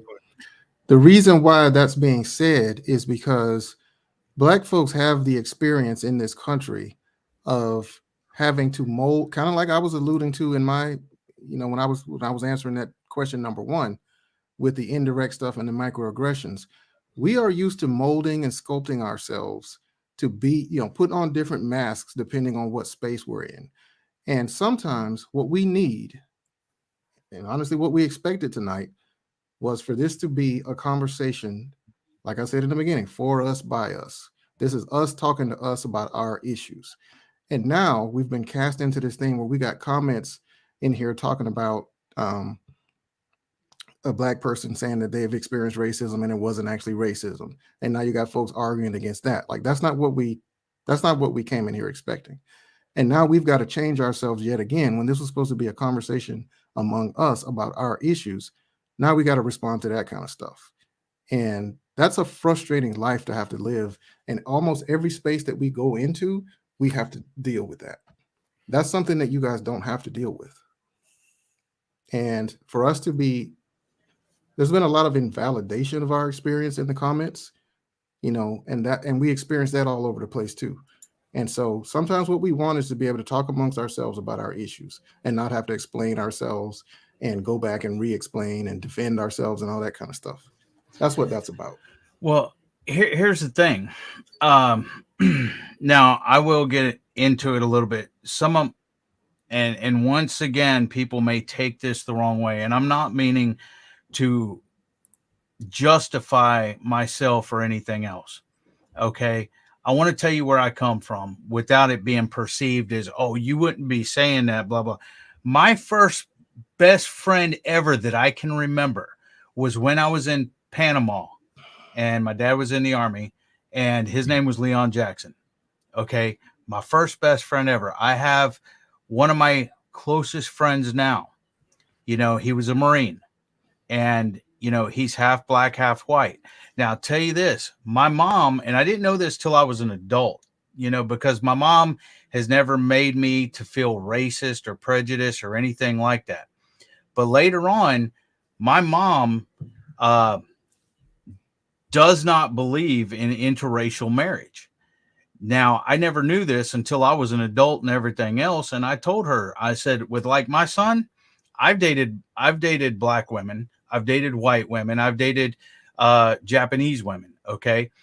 But I told my mom, I said, you know what? My son, Andrew, who's 24 years old, I said, he can date and marry whoever he wants as long as they make him happy.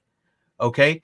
I am not here to say that anybody here did anything wrong or handled anything wrong or anything else. Only that person can, you know, decide whether they're, you know, just like anybody can run their channels how they want to. Anybody can do or handle themselves, their actions, say what they want to. It's a free country. That's why I was in the Marine Corps, is to fight for people's freedoms. One of the reasons. Okay.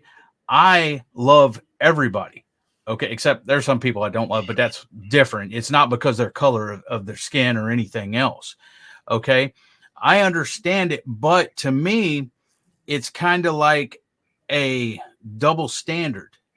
You know, I mean, I'm here to be, you know, a different point of view or perspective. And I'm not downing anybody else's point of view or perspective. You know, I'm not here to say you did something right or you did something wrong or you should do this or you should do that. I'm not here to judge anybody.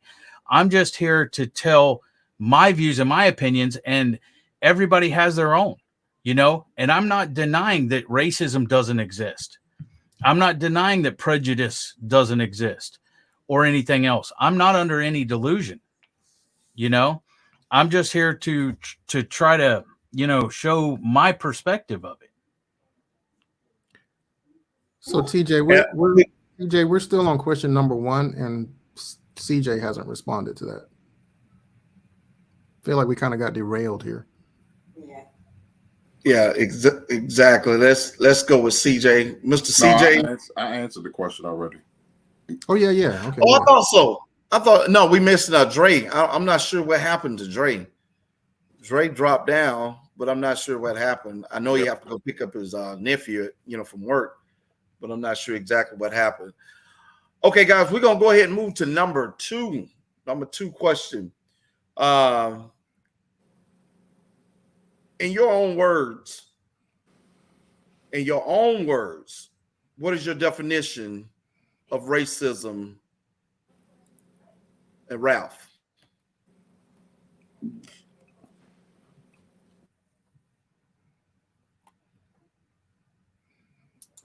You know, racism to me is a action word. So my definition of racism is, you know, bigotry, you know, discrimination, not given the same opportunity as the majority, being profiled, being called names, you know, whatever, and, you know, just being treated, you know, unfairly, you know, especially in the workforce, you know, and when it comes down to the police or whatnot. I want to elaborate on what my man, what's the man from Texas name? Below, what, how you pronounce his name? What's my man name Devil up Dog. on the panel? Devil Dog. Devil Dog. Yeah, he was saying about, you know, this is my response to what's my definition of racism, and this is a prime example when you was talking about compliance, and you know, you absolutely right about complying to the police. You know, you don't want to give them no more reasons to harass you, you know. But let's get to the non-compliance part, and this is where the difference come in at. Let's say both white and black are non-compliance to the police. And the difference is when white and black is non-compliant, the black person always gets shot. We already know that. But when the white person is non-compliant, you know, nothing happens to him. He don't get shot. He don't get beat. You know, hell, he get a damn cheeseburger when he's non-compliant. You know, he don't, you know, none of that goes on. So that's the difference between racism, you know, being racist. You know what I'm saying? That's a prime example right there. When black and white, when you compare black and white to being non-compliant to the police, it's always a different outcome.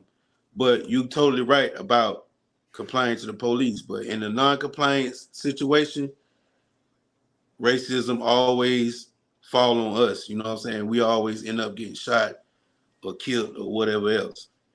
So that's a prime example for racism to me. All right, appreciate you on that, Vaughn. What would you say that, in your own words, racism you, sir? Okay, so we got discrimination, we got prejudice. Oh, I thought I was on mute.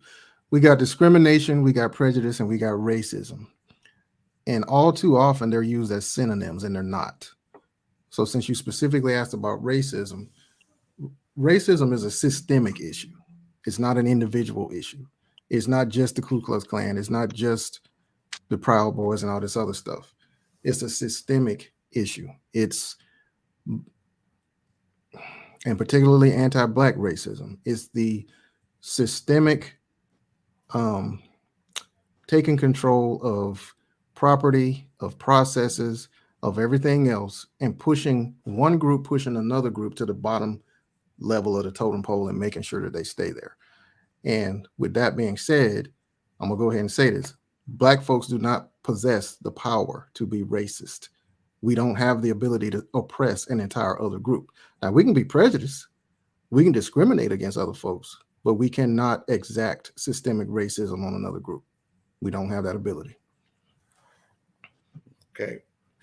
Appreciate you on that, Vaughn. CJ, what would you say, in your own words, the definition of racism that you would say racism is?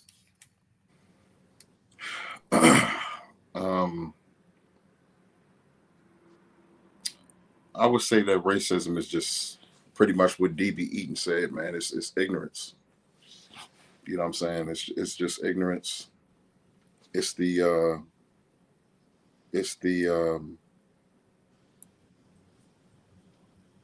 painful, man. It's painful.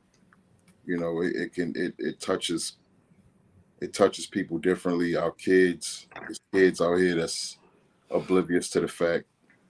There's kids out here that's going to school with kids that were taught to not talk to this kid because of the color of their skin. You know, there's kids out here that just want to play with a toy with another child, and that child doesn't want to play with the toy with them because mommy and daddy said you don't play with that toy with that person because of the color of their skin. You know, people fail to realize that saying, the apple doesn't fall far from the tree. That's a very powerful saying, because it really doesn't. It really doesn't fall far from the tree, because it's taught early. You know what I'm saying? That apple is still right there at that tree, if you really think about it. You know what I'm saying? So it starts at home. You know what I'm saying? This racism is not something that somebody that's 22, 23, 31, 33, it's not something that you just catch like allergies. You know, this is something that's in a person. You know, this is something that's within a person. You know, you had this in you. You know, whether you were taught it or not. You know, it's painful, man.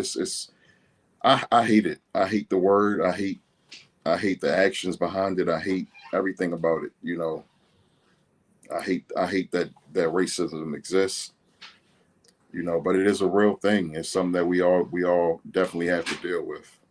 You know what I'm saying? As black people, not just black people. You know, I saw somebody in the comments earlier saying that they were of Indian descent, and they deal with it on an everyday basis because of the color of their skin. You know, not just being black. You know, Latinos deal with it, Mexicans deal with it. You know, it's a very deep issue, man, and it's good that we talking about it. It needs to be spoken on, because a lot of people shy away from it because it's such a sensitive subject, you know. But just because it's sensitive doesn't mean that it doesn't need to be talked about. It's reality. Mm-hmm. You know what I'm saying? It's definitely reality. So yeah. Well, I appreciate that. I appreciate that, Dre, CJ. Real quick, I want to throw this in here, guys. And one thing about it, and I meant what I said. I don't care who's in the chat. I don't care who's saying what. One thing about what we have been so, I would say, looked upon as, we can't talk about anything without being argumentative as black people. And we have to understand, yes, racism do exist. We have all experienced racism at some point. We've experienced different issues. We've heard about different things we've been through. But we should be able to talk, discuss, respect each other's viewpoints without trying to incite argumentative conversations to try to prove a point. Education, I don't care what kind of degree you got. It is important sometimes, if you sit back and listen and observe, we can learn a lot. I don't care what your degree is. I don't care what you do. I don't care what you have. We have to still be able to listen to each other's views, respect each other's views, and go from there. In this particular live, there's nobody forcing anyone to accept what they're saying, but respect what they're saying. But we choose not, and I choose not to have an argumentative live with people feeling as if they have to make statements that's trying to turn this into a secular or a B-sector type argumentative live. It's not what it's for. And I'm not going to tolerate it. And it's just, it is what it is. I'm going to go ahead and say this too. Regardless of being profile or whatever I've been through, at the end of the day, the Lord has covered me. God got me. So what we have to understand is, without us sitting up trying to be so argumentative, and if we utilize that energy and start trying to be positive and change it for the betterment, then this world will be a better place. So that's all I wanted to say with that. So guys, let's respect everybody's viewpoints in this chat. Let's continue to move forward. Let's have fun. Let's just listen. This is what it was all about. I welcome Devil Dog up on this channel. We have to understand this world do not exist with just one group of people or whatever. We all live in this world. God, if God treated you the way you treating somebody else, you think about that. If God didn't forgive you, since we want to be so critical on these big comments, you tell me, if God judged you, not by the color of your skin, but by your character, but by your sin, how would you talk then? So I just wanted to throw that out there. So guys, we're going to continue to move on, and we're going to have Mr. Debo Vibes. If you will, Debo, go ahead and give your, in your own words, what is your definition of racism? Well, for one, I'm going to sit here. I'm going to totally. Well, I'm going to agree with something, disagree with something. The agreement, I agree totally with my brother Vaughn. It's impossible for a black person to be racist. It's totally impossible for a black person to be racist. There is no black racist. There is no such thing. We're victims of situations. We're victims of what's happening to us. A black person cannot be racist. That's impossible. You know what I'm saying? I learned that from Dr. Claude Anderson. You know what I'm saying? The thing I disagree with, other than the thing you said about God, TJ, I totally agree with. I disagree with everything you just said. I totally agree. I disagree with everything that just came out your mouth. I disagree with all of it. You know what I'm saying? No one's being argumentative. No one's being disrespectful. They're expressing themselves. They're expressing their emotions. You know what I'm saying? So you have anybody, you already know you can't judge somebody for expressing what they're saying. You know what I'm saying? All they're doing right now is just, you know what I'm saying, telling how they feel. That they're doing the same thing we're doing right now. So no one's being argumentative. No one's being disrespectful. They're expressing how they feel. You know what I'm saying? Because this is a platform to express people, to express their feelings. You know what I'm saying? We can't sit here and we can't ask people to come watch the man cave, the paying racist, whatever. And then when they express themselves, we basically tell them to shut up. We can't do that. You know what I'm saying? So other than the aspect you said about God, I agree with that. You know what I'm saying? Everything else you said, I totally disagree with. There's a platform for everybody. You know what I mean? And if you think they're being disrespectful, I understand this is your channel and everything, bro. I understand that. But people are expressing themselves and their feelings, just like we're doing. You know what I mean? So, but to answer your question about, you know what I'm saying, what's racism? As a black person, I can't tell you what racism is because I'm not racist. There's no such thing as a black racist. There's no such thing as a black person being racist. We're victims of circumstance. You know what I'm saying? We've had, the black race has been through things no other race has ever been through, but yet we still hold our head high. And we still the kings and queens of this earth. You know what I'm saying? So, you know what I'm saying? You're asking, this is my opinion. This is my opinion. You know what I'm saying? You're asking the wrong people what's the definition of racism? Because ain't no black person can be a racist. We're victims. We're victims. We're victims. You know what I'm saying? So I can't answer that question, TJ. I can't answer that question. All I know is that the black race have been victims of circumstances that have been on us for over 500 years. You know what I mean? So that's just my opinion on it. But like I said, that's just me talking. And yeah, you know, that's just me. Definitely. I appreciate that. I definitely appreciate that with that. Devil Dog, would you like to speak on that? I'm just keeping up with chat, and Okay. if I invalidated anyone that, you know, because they said when they're invalidating the black experience, it could be considered disrespectful too. If I invalidated anybody, which I don't believe that I did, but if I did, I apologize to that, and I don't believe that I've argued against anybody else, or it says argue against us, but when we say something back, it's argumentative and disrespectful. I don't believe I've argued with anybody up here. For the most part, I've agreed with everybody up on panel.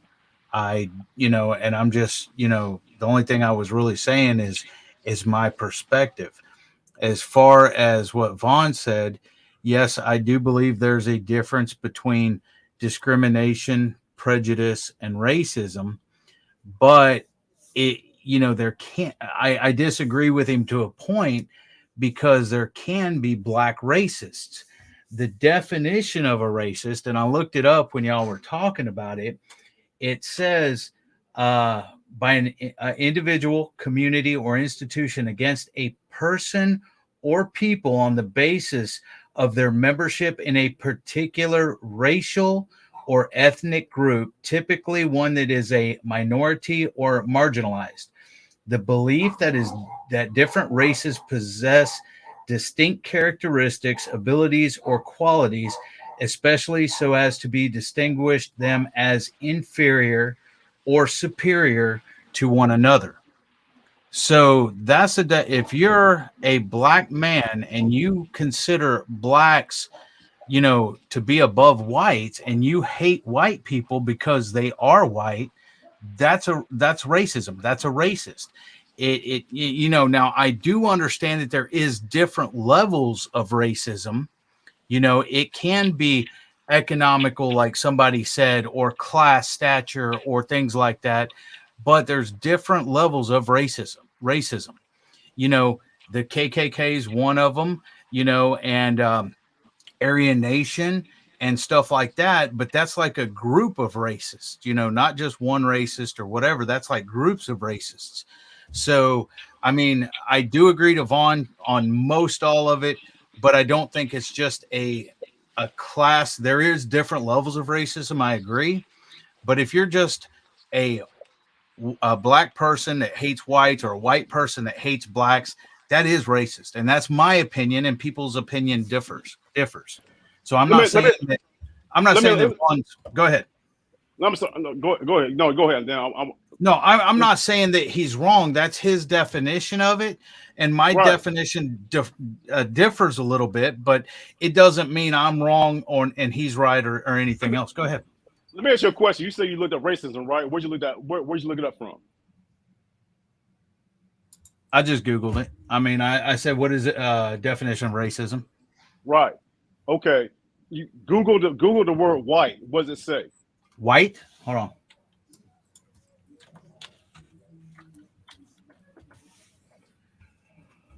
Oh, we go definition of white.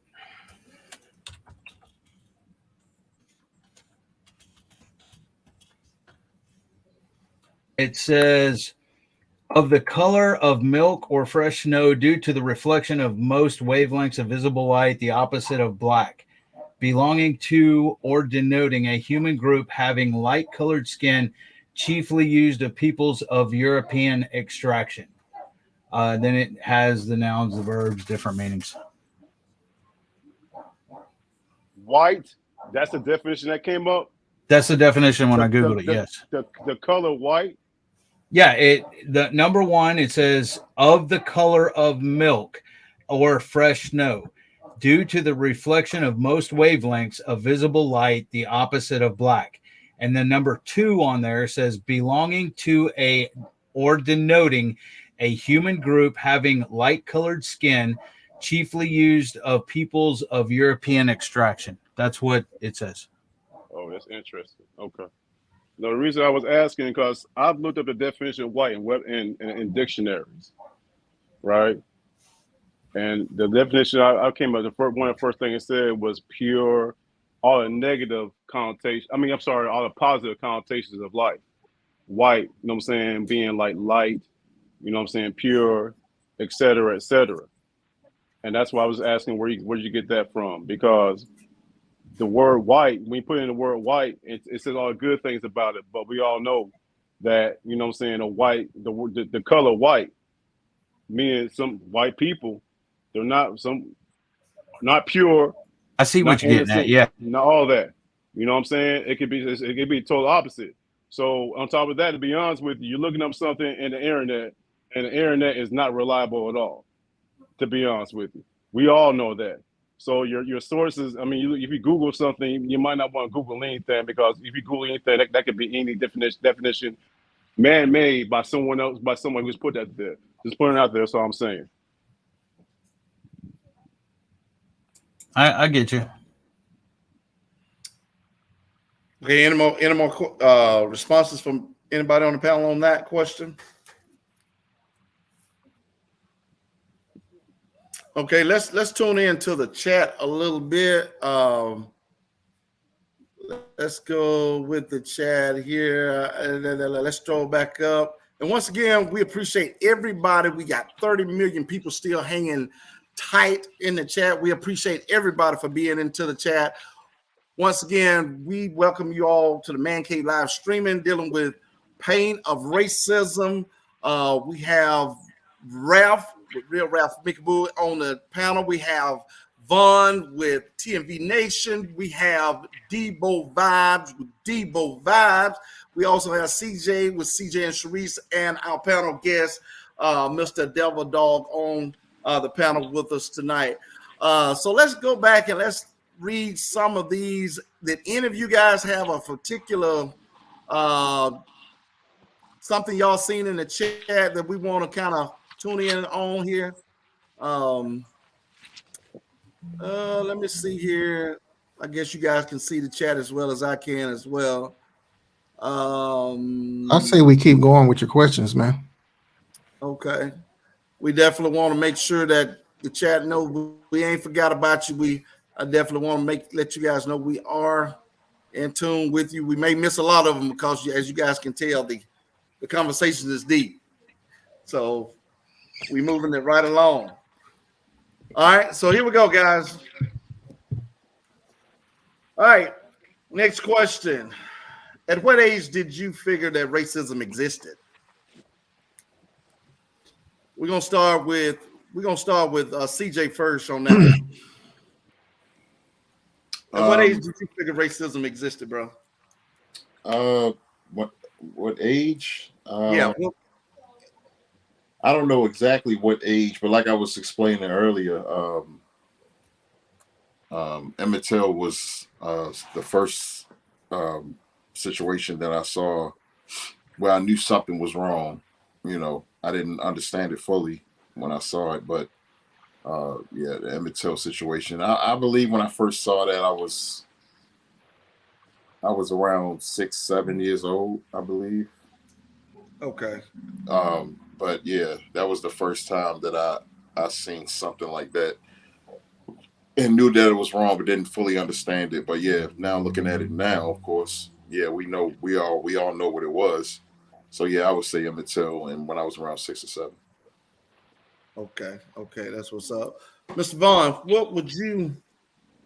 What age do you think you realized when you realized racism existed?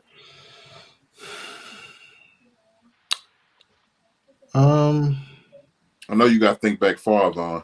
Oh, Lord. Yeah, I got a lot. I got a few. I had to lighten the mood a little bit. My fault. I got a few more decades to cycle back through. You know what, man? I'm trying to think if there was something before that incident I told y'all about at the little store. Okay, so I'll share this one. I'm gonna say 5th grade. How old would I have been? Well, no, because this incident didn't happen before that. So it was that incident in the store. Okay, so you was about how old you think you was at that point? 7, 8, or 9. 7, 8, 9. Okay. Yeah. Ralph, what would you say on that?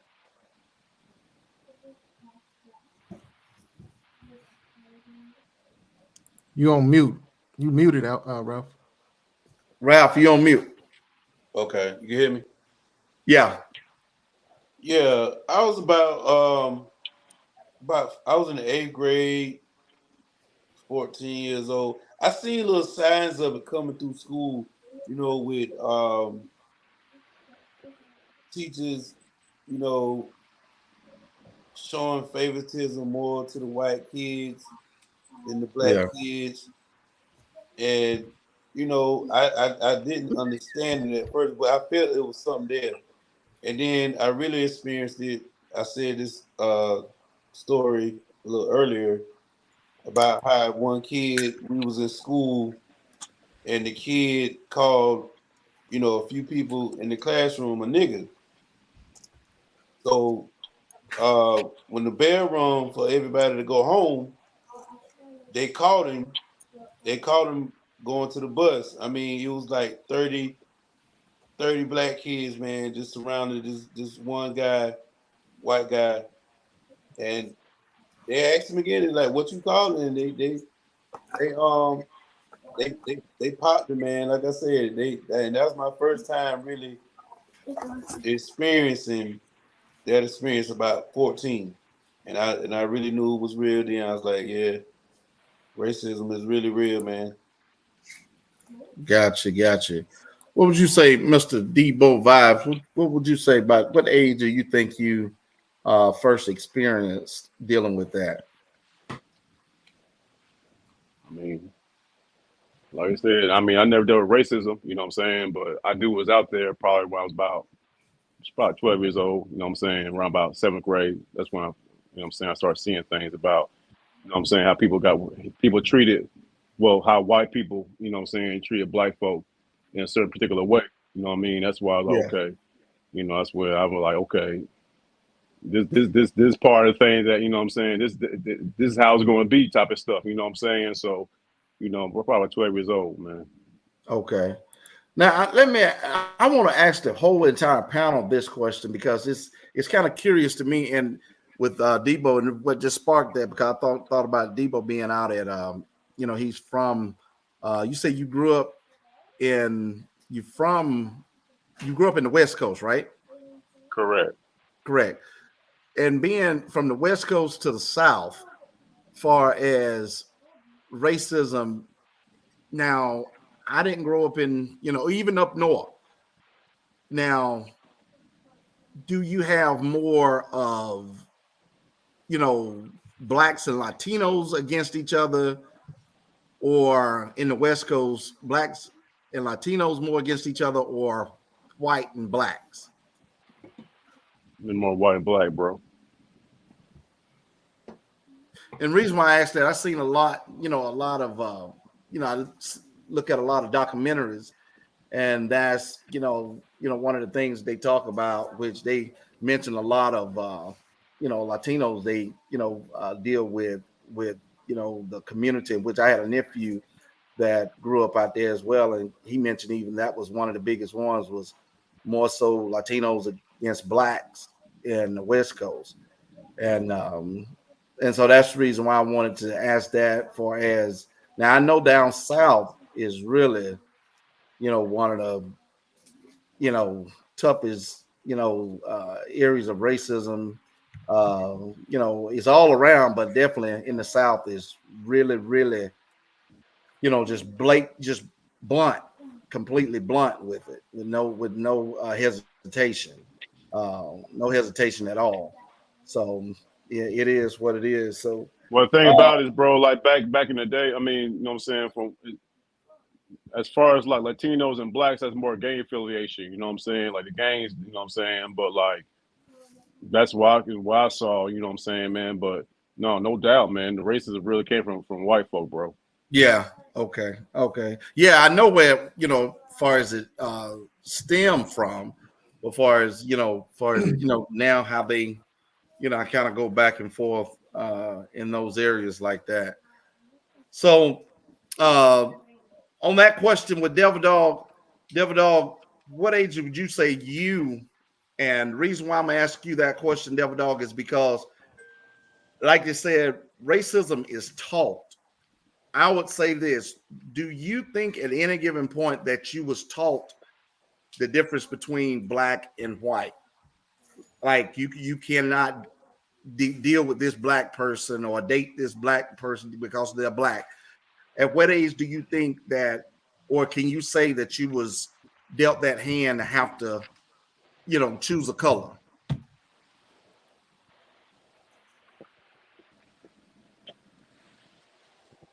You're on mute. You're on mute. As far as as family life, no. My dad was a preacher, and I was raised in church, and things like that. As far as when I really realized there was racism and stuff like that, it was probably middle school, about 11 or 12.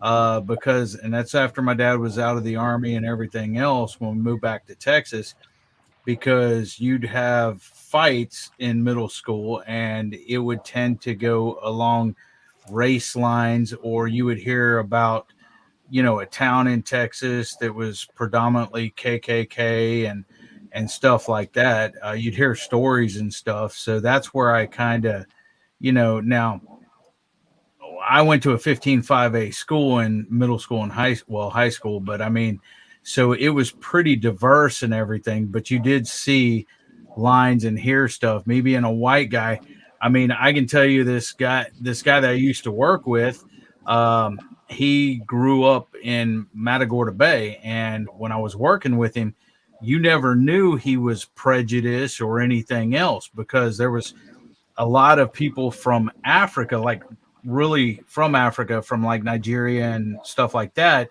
And there was a lot of Hispanics there. And his job working around him and everything, he treated everybody the same at work. Well, we went on a fishing trip one time with him down at his family's place, me and two other people that were bosses there. And he invited us down to go fishing. And when we got down there and on the boat when we were fishing, his colors came out because we were all white, Caucasian, and he was talking, very prejudiced, racist, whatever else. So it was hidden to me up until that point in time and everything else. So, but, otherwise I wouldn't have known, and I worked with the guy. But nothing was brought up at work or anything else until we got down there. Then it was like racial slurs and this and that and everything else. But about the answer to the questions, probably in middle school. In middle school. Okay. All right. Well, that's fair enough. 11, 12 years old. Okay. I really do appreciate that. Thank you so much. Now, next question. I'm going to just open the panel up for this one. How do you feel about interracial marriages? And that's to anybody who wants to answer that first. Well, I believe I did answer it. I have no issue with it. Whoever my son wants to date and love, and as long as it makes him happy, I don't care. I don't care if they're Asian, black, white, Hispanic. It doesn't matter to me. Whatever makes him happy I'm cool with. Okay. Anybody else?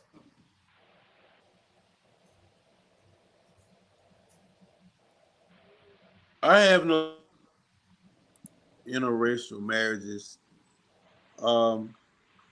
Just as long as they identify, when it's time to stand up, you need to be psychologically in a black state of mind, because when it's, like I said, when it's time to stand up for our people and stand up for our rights,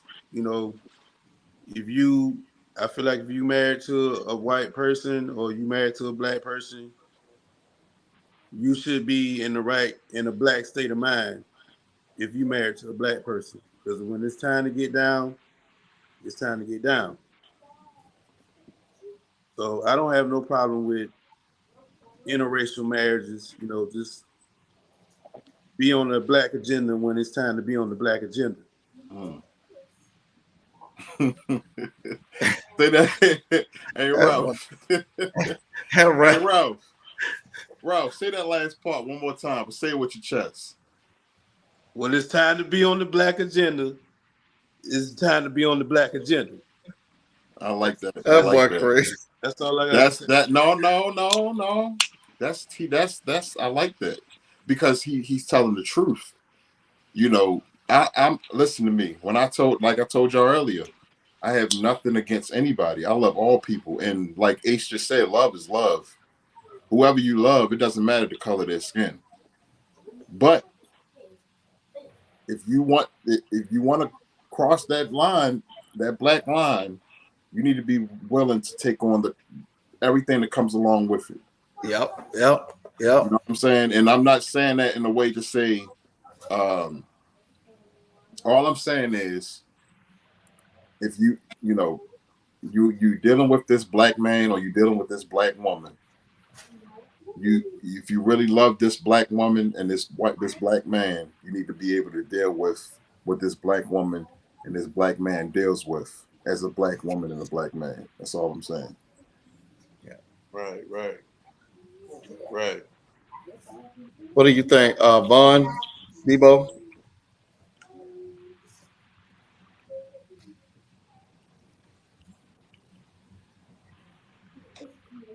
I say, what do you think, Vaughn and Debo? God damn it! You said Debo. You said Vaughn first. I'm with my Vaughn. Shit. They gonna wait each other out, huh? Go ahead, He said Debo. Vaughn. No, I mean, my. Okay, all right. Here's my thing. This is my whole thing about it. Here's the deal. All right. So you got, you know what I'm saying, an interracial couple. All right. And they have a, you know what I'm saying, biracial child. In my opinion, that child black. There's never been a biracial child come out straight white. They come out black. So when they come out black, when they have that strong melanin in them, just like Ralph said, when it's time for the get down, they need to know they're black. That's all I'm saying. That's how I look at it. You know what I'm saying? So, but no, as far as like, you know what I'm saying, the person, that people being together, I ain't got no issue with that. Like what they do, what people do is what people do is their business. You know what I'm saying? If they're with each other, they're with each other. You know what I mean? Me, you know what I'm saying? Me personally, you know what I'm saying? This is Debo talking. This is me talking. You know what I mean? I think black women are the most beautiful specimens in the world. So if a black man gets with a white woman, I'm like, do you not see the beauty of a black woman? But this is prerogative, you know what I'm saying? So, but that's just me talking though. Me personally, I've never been with a white woman before, ever. And I'm almost 50 years old. I've never been with a white woman before. Why? Because I see so much beauty in a black woman. You know what I mean? So, but that's just me talking. There's other people out there who seek love. Not even seek love. They fall in love with a person they want to fall in love with. That's their choice. That's a great thing about humanity. You can do what you want to do. You know what I'm saying? But when it's time for the get down, like Ralph said, you know, it is what it is. Let me ask you before we go to Vaughn, what you just said, Debo, and also what Ralph just said. You got to be about black. Let me address that. What is it? Is it being about black or know the black culture?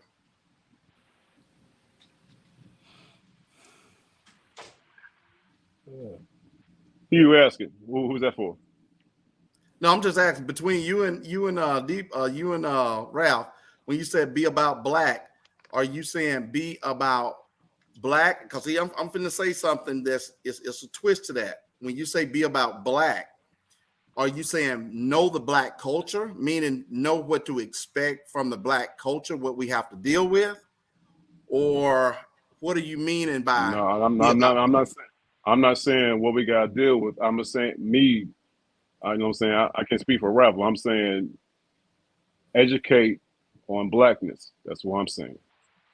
Yeah, that's what I'm saying. Know the situation, know the history of, know what you're getting yourself into, pretty much. You're saying what you get yourself into. I'm confused by that, bro. I mean, history. That's what history is. Like the back, what we came through, what we're going, what you'll possibly go through. Yeah, what I mean by when it's time for the get down, stand up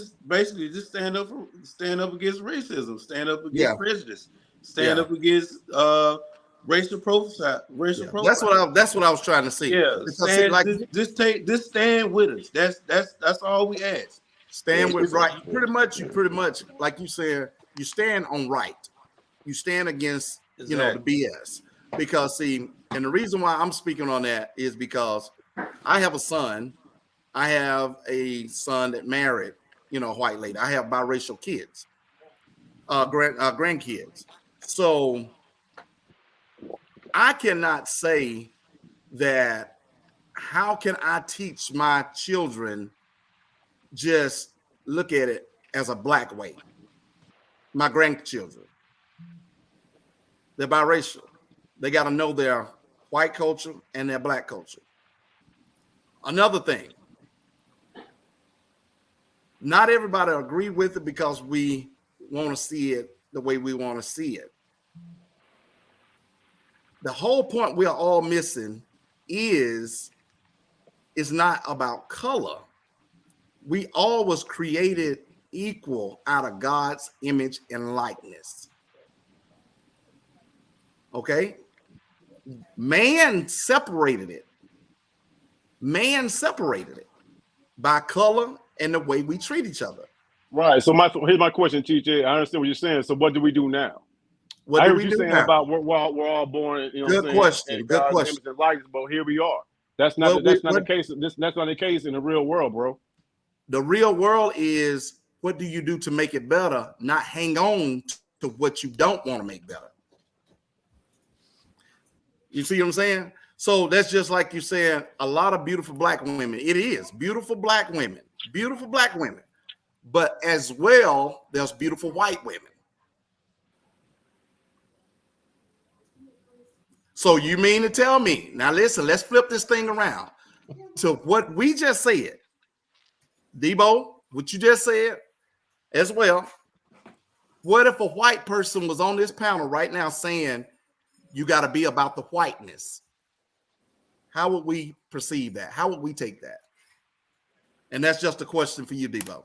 I would have no issue with it. I would have it just like, okay, let me reverse that.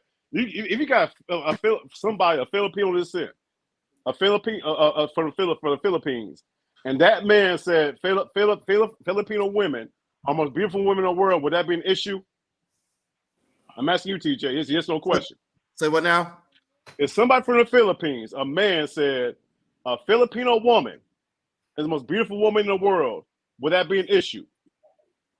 Oh, no. What I'm saying is, like you said, you rather stick with, right, the black women. Right. I'm not saying you're wrong. I'm just saying it is white, beautiful women as well. That's what I'm saying. Okay. What's okay? So I mean, it's basically there's no wrong in either way you go. That's what I'm Yeah, saying. Debo never had a problem with it. What he said is his preference was black. Yeah. He don't care if somebody marries a black man, marries a white woman, or vice versa, or anything else. He said that's fine. That's his preference. His preference, though, is that they be black, and that's fine. Absolutely. But something that you were saying, though, what if I was here wearing a shirt that said white and proud?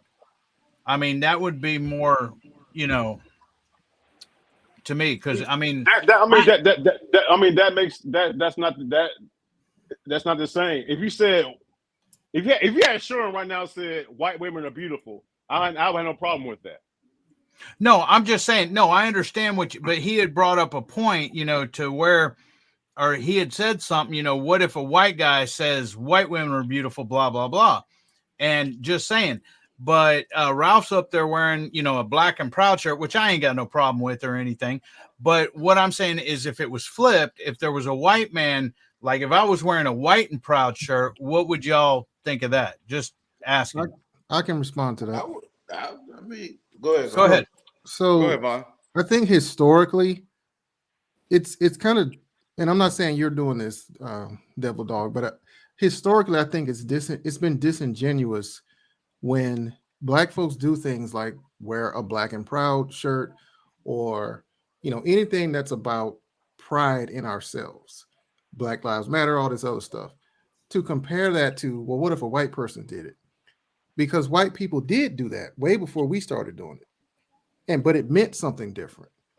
The white power movement was about racism and segregation and all of that. The black and proud movement, which started in the 60s, was not about black superiority or any of that. It's about, we need to look at ourselves, pour back into ourselves, nurture ourselves, be proud of ourselves, not feel like we got to meld ourselves into the dominant society, look down on ourselves because they look down on us and all that. So the meaning was completely different. But that trope keeps getting trotted out, the comparison, as if it's the same. And it does not mean the same. When we say Black Lives Matter, it doesn't mean Black Lives Matter. It means Black Lives Matter also. It's a given that white lives matter. There's no need to say. I got you. Well, I wouldn't wear a white and proud anyway. I mean, I'm Scottish heritage, on my grandpa's side. So, I mean, I'd be proud to be, Scottish heritage, but I got you. Good answer, Vaughn. Yeah, I appreciate that. I appreciate that. I wouldn't feel no type of way if you was to wear a shirt like that. I mean, it wouldn't bother me. I mean, That's what you like to be, white and proud, and that's what it is. No, I'm just well. If I wore a white and proud shirt, would you think I was racist or anything, or would you just No, think I would. Nah, I wouldn't. I wouldn't think that. If you, I wouldn't.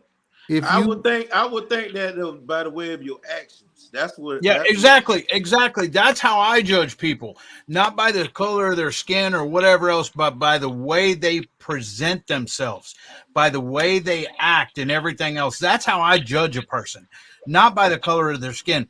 And I'll tell you what, from being on this panel tonight, my perception of every single person on this panel is they're a smart, educated person. Not one person up here has, acted, any freaking way other than educated. I mean, I don't know what levels of education anyone on this panel has or anything, but it's been, precise. It's been concise. They presented themselves as respectful and intelligent and everything else. And that's how I judge people, is by their actions. so I will say this about the white and proud shirt though, because of that history that I talked about a minute ago. If you came into a panel of what you knew was going to be all black men wearing that shirt, I would think you were making a statement. So I would feel some type of way about that because of that history. I honestly didn't know that I was going to be the only white person on the panel.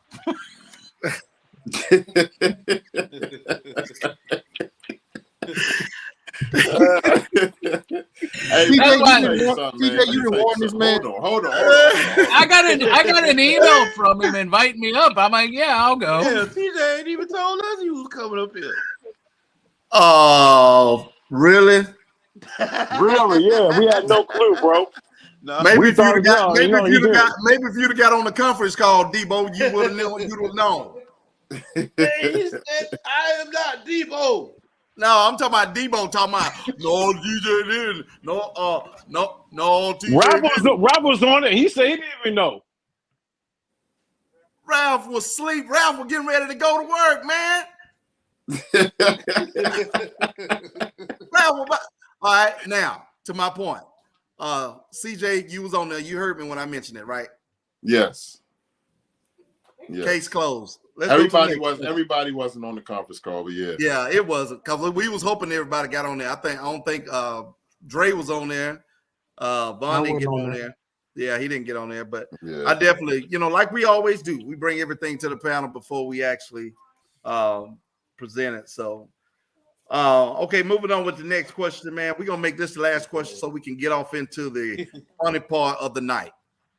So, all right. The funny part. Say what now? This ain't the funny part. Go ahead, man. You know what? Hey, introducing. This is Vaughn. This is Vaughn, y'all. Oh Lord. All right, y'all. Hey, this question right here, man. What do you guys think is the solution to racism? Solution to this problem? Everybody, please give their opinion on that. Open Love. panel. Whoever want to go first. Love. All the hatred, everything, all the negative, the hatred, teaching our kids this bullshit. Love is the answer, bro. Like love. Like just love people, man. You know what I'm saying? Fuck the color of their skin, all of that. Like just love. Like just love people, man. Like the Thanksgiving giveaway my wife and I just did. We saw so many ethnic groups pull up in that parking lot. As a people, we all deal with the same things. Hunger, depression, drug habits, all types of things. We all deal with a lot of the same things. I remember back back in the day when I was coming up, and one of my friends said that black people are the only one that deal with being poor or being homeless, you know, and he was corrected right there on the spot by an older friend of ours because he was going through it. You know, if we are taught these things at an earlier state, then, you know, it'll probably be a better outcome uh, as far as mentally. You know what I'm saying? But it's a simple solution, man. If just love one another, man. Just don't worry about the color of a person's skin or their heritage or their background or their ethnic um, the ethnic group or whatever. Like, this love, man. Like that story I told earlier of the woman wiping her hand because I touched her hand. On the flip side of that, I remember my favorite rapper actually said this. Jadakiss said, "The love is always going to overpower the hate." You know what I'm saying? There's a lot of hate in this world, but even though it seems like looking at TV and reading the newspapers and looking at social media, even though it seems like the hate overpowers the love still overpowers the hate because God is love. You know what I'm saying? At the end of the day. So I just look at it like, if more people loved, it would be a different outcome. And it's Absolutely. a lot of love. It's a lot of love out there, bro. Like that one woman was on, you know, if I was to put her on the balance beam, the other people I deal with of Caucasian descent are beautiful people, man. You know what I'm saying? I've been invited into homes. I've been invited to dinners. I've been given tips. I've been given bottles of champagne, Christmas cards. People are beautiful, man. You know what I'm saying? It's not about the color of your skin. People are beautiful. You know what I'm saying? So I would just say love is the answer to me, bro. Absolutely. Radio Absolutely. Raheem. I'm just saying. I'm just keeping You it a remember stack. that? Just keeping it a stack. You remember that? Love. Yeah, Hate. for real, bro. From Do the Right Thing. Yeah. So what you guys think? Anybody else? Ralph, Vaughn, Debo, Devil Dog. I'm gonna piggyback on what Debo said earlier when you asked the definition of racism. I don't think we have the ability to get rid of racism because we're not the ones perpetuating it. You know, I remember during 2020, you know, after the George Floyd murder and all the, you know, the protests and all that kind of stuff, I was attending a seminar with some folks from Texas A&M, and they were talking about how they had started this, and you know, a bunch of people in other universities and stuff had started what they call white accountability groups, and this was the white staff, faculty, and staff would get together and have meetings and talk about what can we do amongst ourselves to address our racism. You know, because I mean, they recognized their privilege, the fact that they were the ones running that university and everything else, and so it's like, let's look at some of the things that we're doing to perpetuate this and what can we start to do differently. And I don't know if that kind of stuff has died out by now. You know, stuff starts and, you know, because of whatever else is going on, and then it tends to die out. But you know, one of the things they said was, hey, we got to talk to our own people. You got to, you know, Devil Dog, when you were talking about that stuff you were hearing, I think you said this happened when you were in middle school or whatever. Here, you know, when white people get amongst themselves, they feel comfortable saying stuff. That's the time to call them out. Let them know that, hey, this ain't cool. It's different coming from you than it is from one of us. And so, you know, tap your folks on the shoulder and call them out on their stuff, because the ones perpetuating the racism are the only ones who can stop it. That's my belief.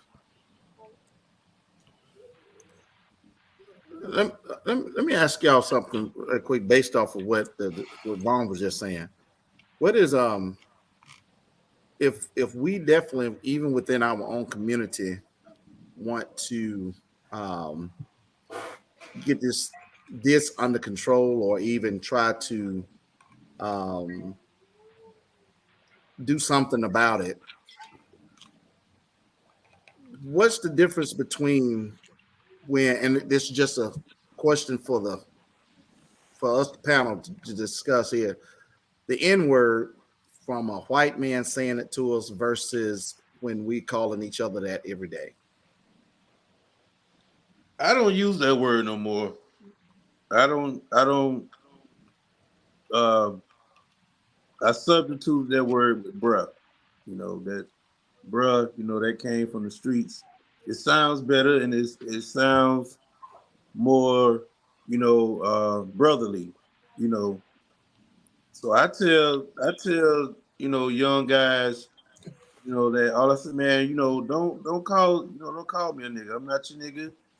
You know, don't let's not call each other niggas. You know, today we say bruh. You know what I'm saying?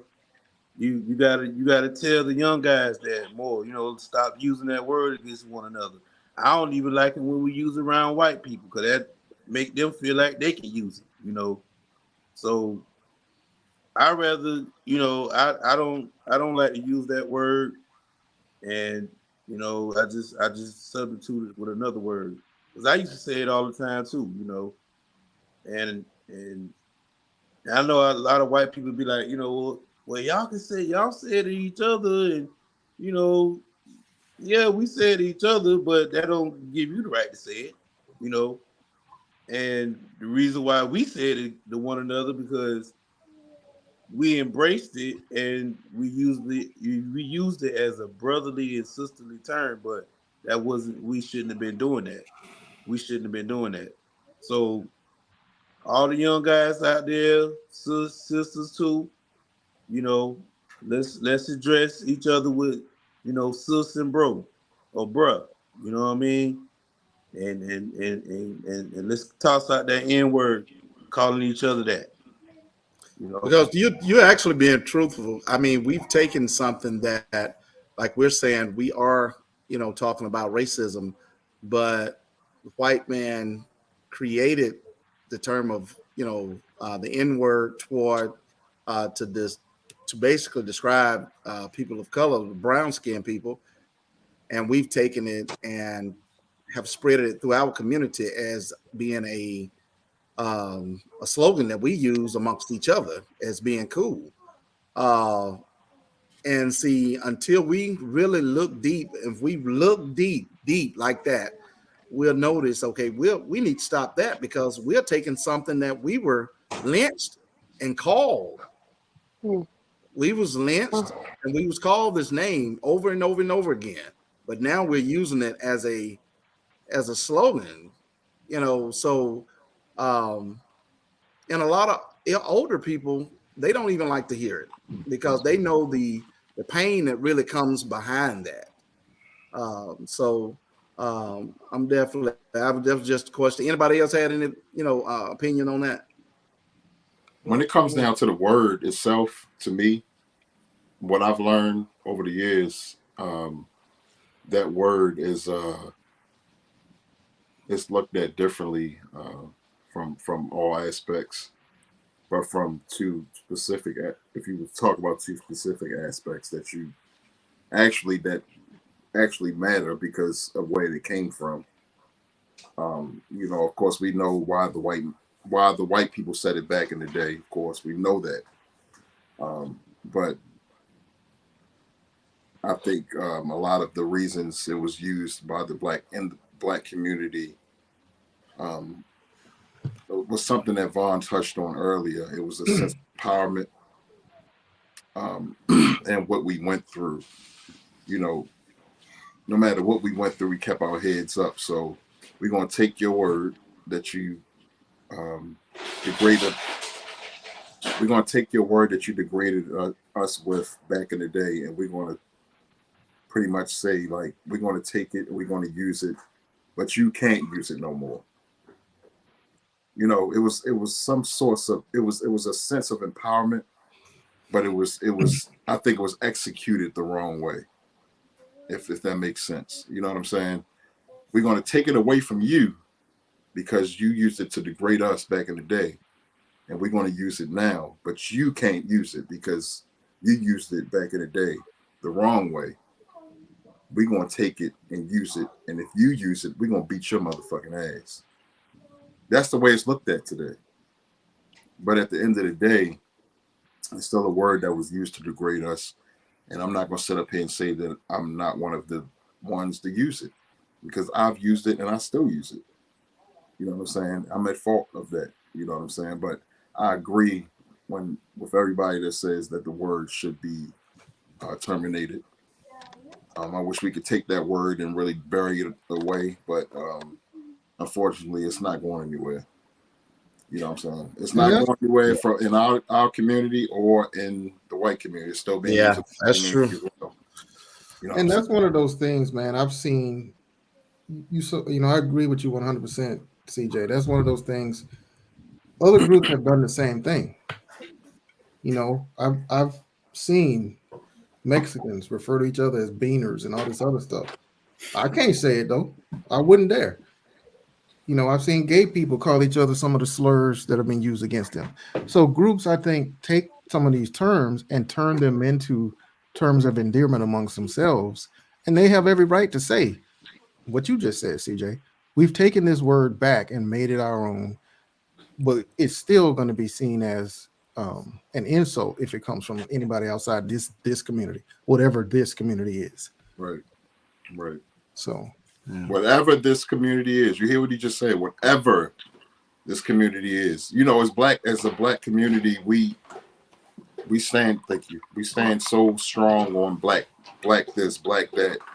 And as soon as somebody outside of our community does something to disrespect us, we rah this. But just look at what we're doing to each other every single day, 24 hours a day, 7 days a week. You know what I'm saying? It's in a lot of the ways it's a contradiction. It's a putrid contradiction. You know what I'm saying? And it's sickening to watch. You know what I'm saying? But that's the community that we live in, though. But it doesn't take away what we went through as a people. But a lot of the people that know the history of our people, they tend to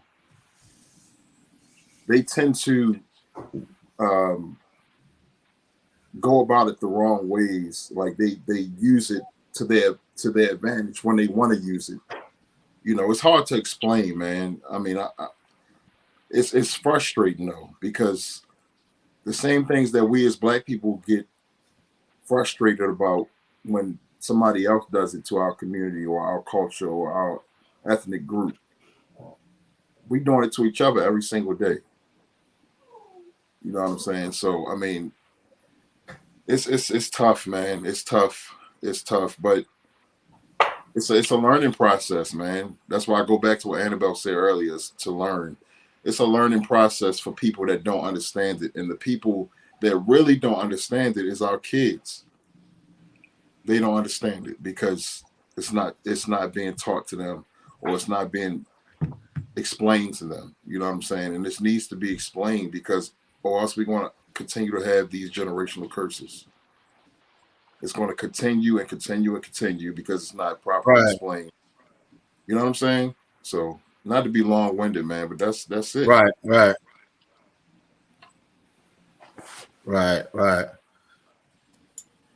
Anybody else have any conversation? This is not a conversation to be had.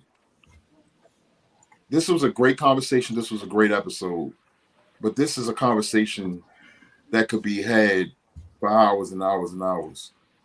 Oh yeah. It's unfortunate that we don't have that time because we are all men that have to go to sleep. Well, I'll tell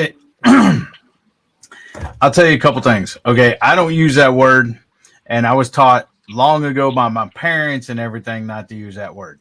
The second thing is my mom. I used to always get in fights growing up, middle school, high school, everything else.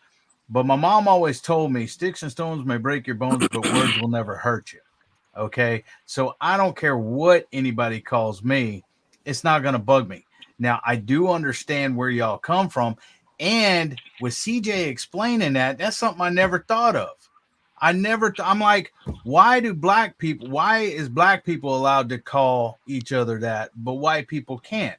And the way CJ just explained that makes a whole lot more freaking sense. And I never even thought about it, never even knew it or anything like that. It's something. You know what? It's crazy because that's not even anything that I looked up or that I researched. That's just me coming up as a black man and experiencing and being around my own people and being around actually a lot of white people, because like I said, I don't have anything against anybody. It's a lot of white people that I've come up with, that I've gained friendships with, and just social media, newspapers, movies, whatever. Just being able to see what's going on, and that's what I came up with, and that's the way I see it. And if you really think about it, that's the truth. That's the way it's perceived, and it's unfortunate. It's really unfortunate on both sides, man. It's sickening, and it's unfortunate. Yeah. Well, definitely, man. We definitely hope we have learned something within the few questions that we discussed. And believe it or not, guys, I'm gonna tell y'all something. 1, 2, 3, 4.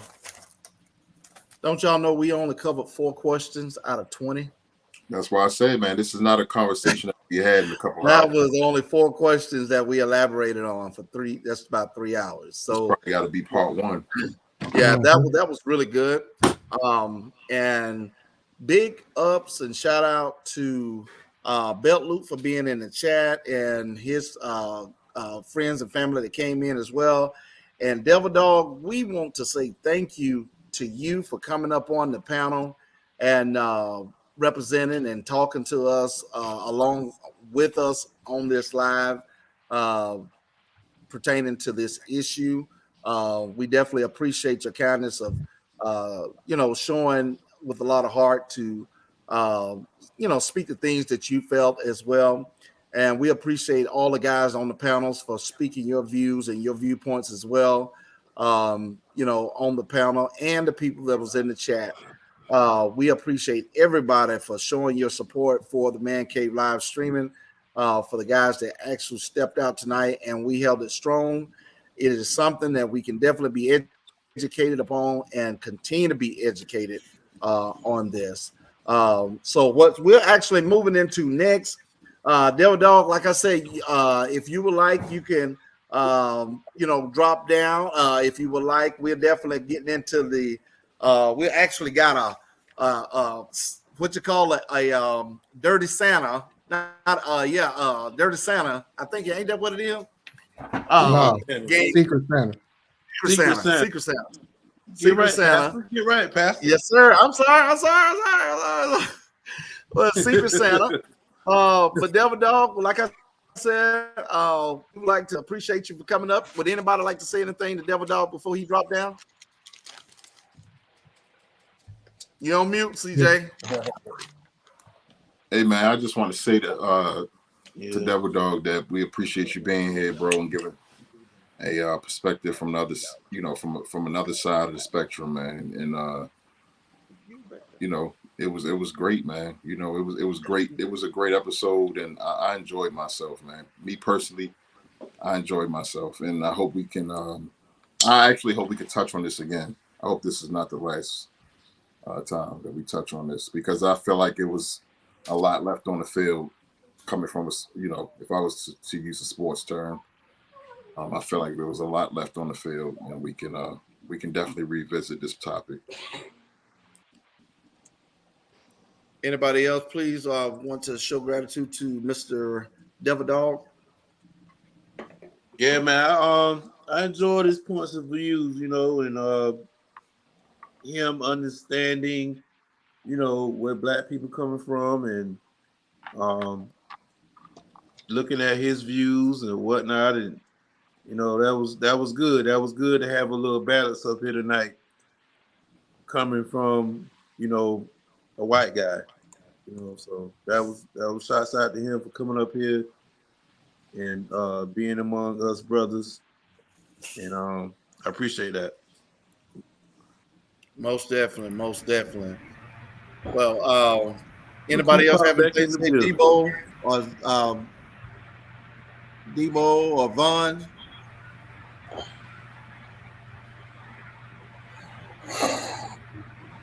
Hello. No, I'm straight.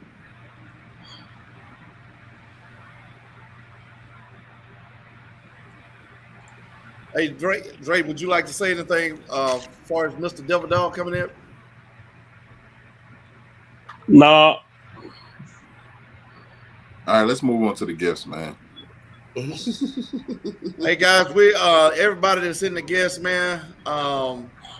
Thank you guys for coming in, man. We're about to kick off this Secret Santa, and how we want to do this, guys. Let's make it happen. Let's make it happen. Get it, let's get it, let's get it. And I want everybody on the big screen for this. Lord have mercy, Jesus. You said how? So you don't have a plan for how we're gonna do this? Look, because I got a suggestion. All right, go ahead, Vaughn. Well, I got a suggestion for who to go first. Put Dre ass on there. Oh Lord. Put Dre ass on there. Nigga, that shit does fit. Nigga, this don't nigga. You gonna make me muddle it now. Don't say nigga. Don't say nigga. Do not say nigga. Look. Hold up. That shit don't fit, bro. Look, that shit don't fit, bro. Look up the definition of Negro. It did. Hey, come out look. We ain't talking about that now. We talking about Secret Santa. Okay, so let me just say this, man. Let me just hell no. Hell no. That shit don't fit, bro. Let me just say Can anybody in the chat guess who got Dre that? Anybody in the chat, can you please guess who purchased this gift for Dre? Anybody in the chat? Suck it in. Hell no. Anybody in the chat, guess who got Dre this this spandex robe? Not a spandex robe. Hey, Dre, zip it up, fool. Ain't no zipper. Is it a it should be a tie on there, huh? A rope? It's a rope tied. Now, what that's supposed to be? Is that supposed to be a already embarrassing? Hey, Daniel said Vaughn.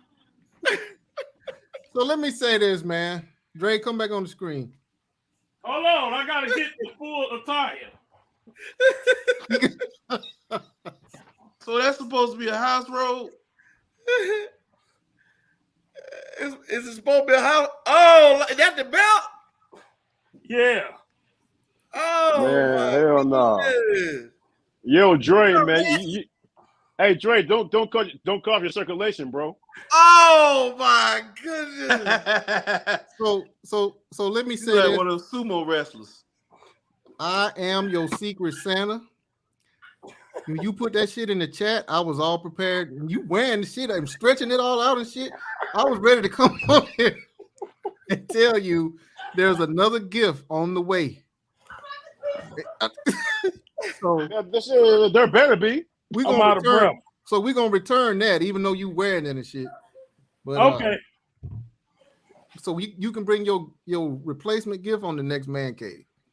Okay. I appreciate you, bro. All right. Y'all tried it. You do look like Sugar Ray, though. That's crazy. Hey, Vaughn, that's the least you could do. Shit. All right. Anybody in the chat? All right, chat. Who do you guys want to go next? Who y'all want to go next? Who do y'all want to see the gift from next? Ralph? They ain't saying nothing, dog. This shoes, man. They ain't saying nothing. Come on. Well, since I spoke up, can I open mine? All right. Go ahead, bro. We'll go ahead. All right. So let's see what this is, y'all.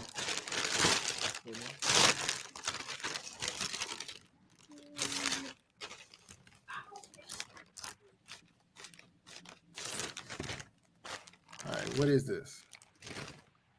Oh man, y'all know me. Who got Vaughn? Here's y'all in the chat. Who got Vaun? Let me open Man, they got you a Gordon Gartrell. Hey, what's up, Theo? What's up, Theo? Oh, it is. CJ nice. and Sharice. CJ. Yeah, that's from They me. didn't know I was on mute. So yeah, who you said CJ and Sharice? Yeah. That's from me. Thank y'all, man. Man, they done got him a Gordon Gartrell. Oh man. Yeah, that's a look at dashiki. No, that's a dashiki, man. I don't know my man like dashikis. Yes, that's sir. That's an exclusive joint right there, though. That's Yeah, nice. that's That's a- nice, man. Yeah, Good looking out, man. I Right. appreciate that. yeah, no problem, bro. All right, let's go with Debo. I got 3 of them, bro. So I got, you know what I'm saying? Three. Damn, you God got 3. damn. God. I got 3 presents. There's one right here. Got one right here. You know I what I already mean? Y'all know know y'all know what the deal is. You know what I'm saying? Much love to your boy Golly. Debo, man. You know what I'm saying? That's how it is sometimes, man. You know what I mean? Damn. Let's see what the business is. Hold up, man. Oh, I got one. Let's go. Let's see here. Hold up, man. Present number 1 right here. Got this damn thing up. Shit, hold up. All right, here we go. Here we go, y'all. Present number 1 right here. Y'all gonna see it before I do. Here we go, y'all. It's a 2X, okay. What is it? What it said right there? Move the beer out the way. Travel. Oh, we are. Oh, God. Oh, my bad. Oh, Come we on, already bro. know. That's a given. That's a given right, Right? there. Ralph. That's a big giveaway. Ralph. That's a given right there. Hell Oh, no, that ain't that's no Dre real- all day. That's Dre all day That's long. Dre. That's Dre. Dre Come all on, day. bro. Come on, This bro. Dre right here, boy. This Dre. Dre. Yeah, all day long. Oh, appreciate it, homie. For sure. No problem, Where's the nigga. mother? Hey, 2X. Hey, 2X. I'm gonna Yeah. wear my show. Oh, I like this. All right. Let's get the second. I got so many presents, y'all. Let me get the second one right I quick. gotta get me one of them Hey. joints. I gotta get me one of them shirts. Yeah, I Let's see took what care we of my got going brother. on, man. Let me see. Be We careful got with another them one right scissors, here. man. I'm You being got very another careful, bro. man can't give. I got 3 for Hey, Dre. Debo, How come nigga. you couldn't pick my name, man? I got 3 presents. Hey, Dre, that uncle deal is, everybody man? want to see coming. You're right. All right, here's the second one, y'all. Y'all ready? Here we go. There it is. Oh, Free hustle. There it is. Hey, hey, man. Oh, There it man. is. Oh, I I'm got seeing some a pattern serious here. swag going on right here, boy. Boy. Oh, That's a hoodie. That's a hoodie. Yeah. Yeah. Lift you up. Hey, Dre, Hey, I need you to send me hey. that in the 2X. Hey, y'all can have that real talk shirt that one y'all be wearing that you tell nobody about. I got this right here, boy. What's Hey, up? that's what's Talk up. your That's ish, what's up. Debo. Talk your ish. That's I what's got that up. real talk shirt. Where our real talk shirt at? Hey, Anyway, only I special got this one. right Hey, here. only special I got ones it right get. here. Only special ones get the real talk. You can have it. I got this, fool. What? Hey, Dre, which one should I wear? This one or the other one in the next show, Rob? Which one? Whatever you I like want this to do, Man, bro. that hoodie. I That He hoodie got, is he got fire, one more bro. gift now. He got one more gift to go. Yeah, That let me get hoodie one fire. more. That hoodie Let is me get fire, one though. more. All right, we got one more, y'all. We got one more. Oh, All man. right. Yeah, your boy Debo got some gifts, you know what I'm saying, going on with this joint, man.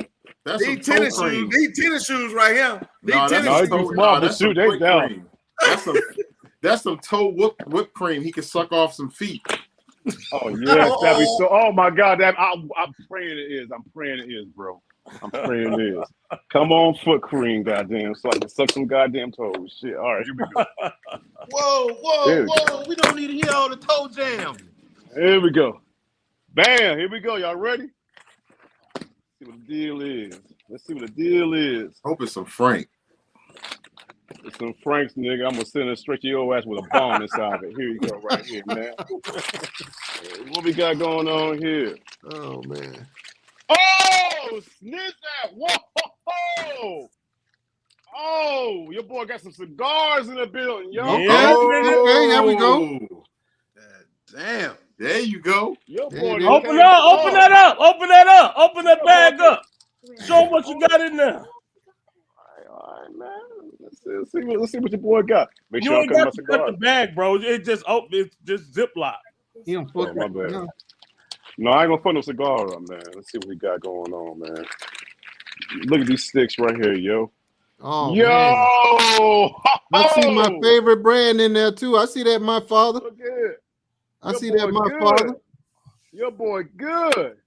Damn. Dre, Yes, Your boy sir. came Dre up. did it up, didn't he? Your God, Got boy one on the floor, didn't he? I ain't done yet, goddamn. But that's not all. One more. That's not all. Man. Oh, we got a mug in it. What it say? What it say? What Great it hustle say? travel. Yeah, man, I'll wrap this motherfucker right quick. damn, Dre, you made me. I Man. don't want to pull out my shit now. God. I don't See even what we want to got pull my going shit on out. here. Oh man, hold up, bro. I'm about to cry. wait, I'm let me legit see. about to cry, bro. I'm legit about to cry, man. This is special. Oh, What's I'm gonna that? show y'all. I'm gonna show y'all in a second, dog. This is what's up. This is what's up right here, y'all. Let me show y'all right quick, bro. This is what's up, man. It's a mug, right? But look who's on it though. Me and my son. oh wow, Oh man. man. Wow. Dre. Damn, Dre. Hey, what's the background though? Golly. The background on the mug. Oh shit! Hey, the background, man, is a house from Friday. Oh man. Wow, that is crazy, man. Damn, Dre. Dang, Dre. Right. Look at that. Peep gang, y'all. That is Wow. crazy. Yeah, Dre did that, boy. Yeah, bro. Man, Yeah. respect, Did that. bro. Much respect, man. That's- This Dre means a always lot, trying to outdo man. somebody. This means a lot. This means a lot. what he Hey, did. Pete Gang, though, my son got the MANCAVE shirt on. Wow. So, That's dope, bro. That's Man. crazy. well, y'all, this Hey, man, is coming respect, to bro. the end of the live. We will see you guys on the No, next it's live. not. No, it's not. Goddamn hell no. No, it's not. There you go. Oh, yes, sir. No, that's I like that. amazing, I like bro. Respect, man. That's I love amazing. it all, man. Much respect, Drake. No This problem, is bro. special. This is special, bro. Man, Dre, kiss my ass. This is special, bro. You know what I'm Kiss saying? my Real goddamn talk, ass. man. That's crazy, Appreciate man. you, man. Dre, you did that, crazy. boy. Hey, I He got to did, step my man. game up now, boy. I got to step He my did that. game up. Boy, That's the all right. MVP, Dre, the MVP. Boy, man. All right, let's see what we rolling with right here. Man, fuck that. Hey, hold on now. You knocking whoever did their best for you now. You can't do that now. All right, let's see, man. Let's see. It looked like you got a tennis racket.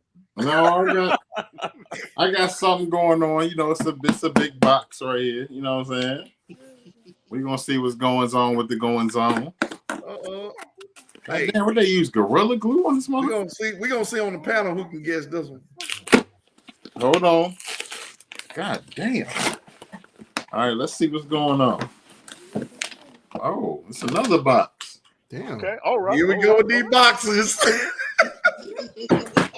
All right. I like this. I like being able to unwrap. Unwrap. Open it up, nigga. Open it up, nigga. Shit. There you go. Hopefully you have to unwrap again. Unwrap again. Let's see what's going on. Let's see. Oh no, it says believe in the magic Christmas. Okay. All right. All right, let's see what's going on. All right, they got some nice wrapping paper, you know. Okay. All right. Hey, bro, come on, bro. No! Bro. Hell no. Who the hell said this?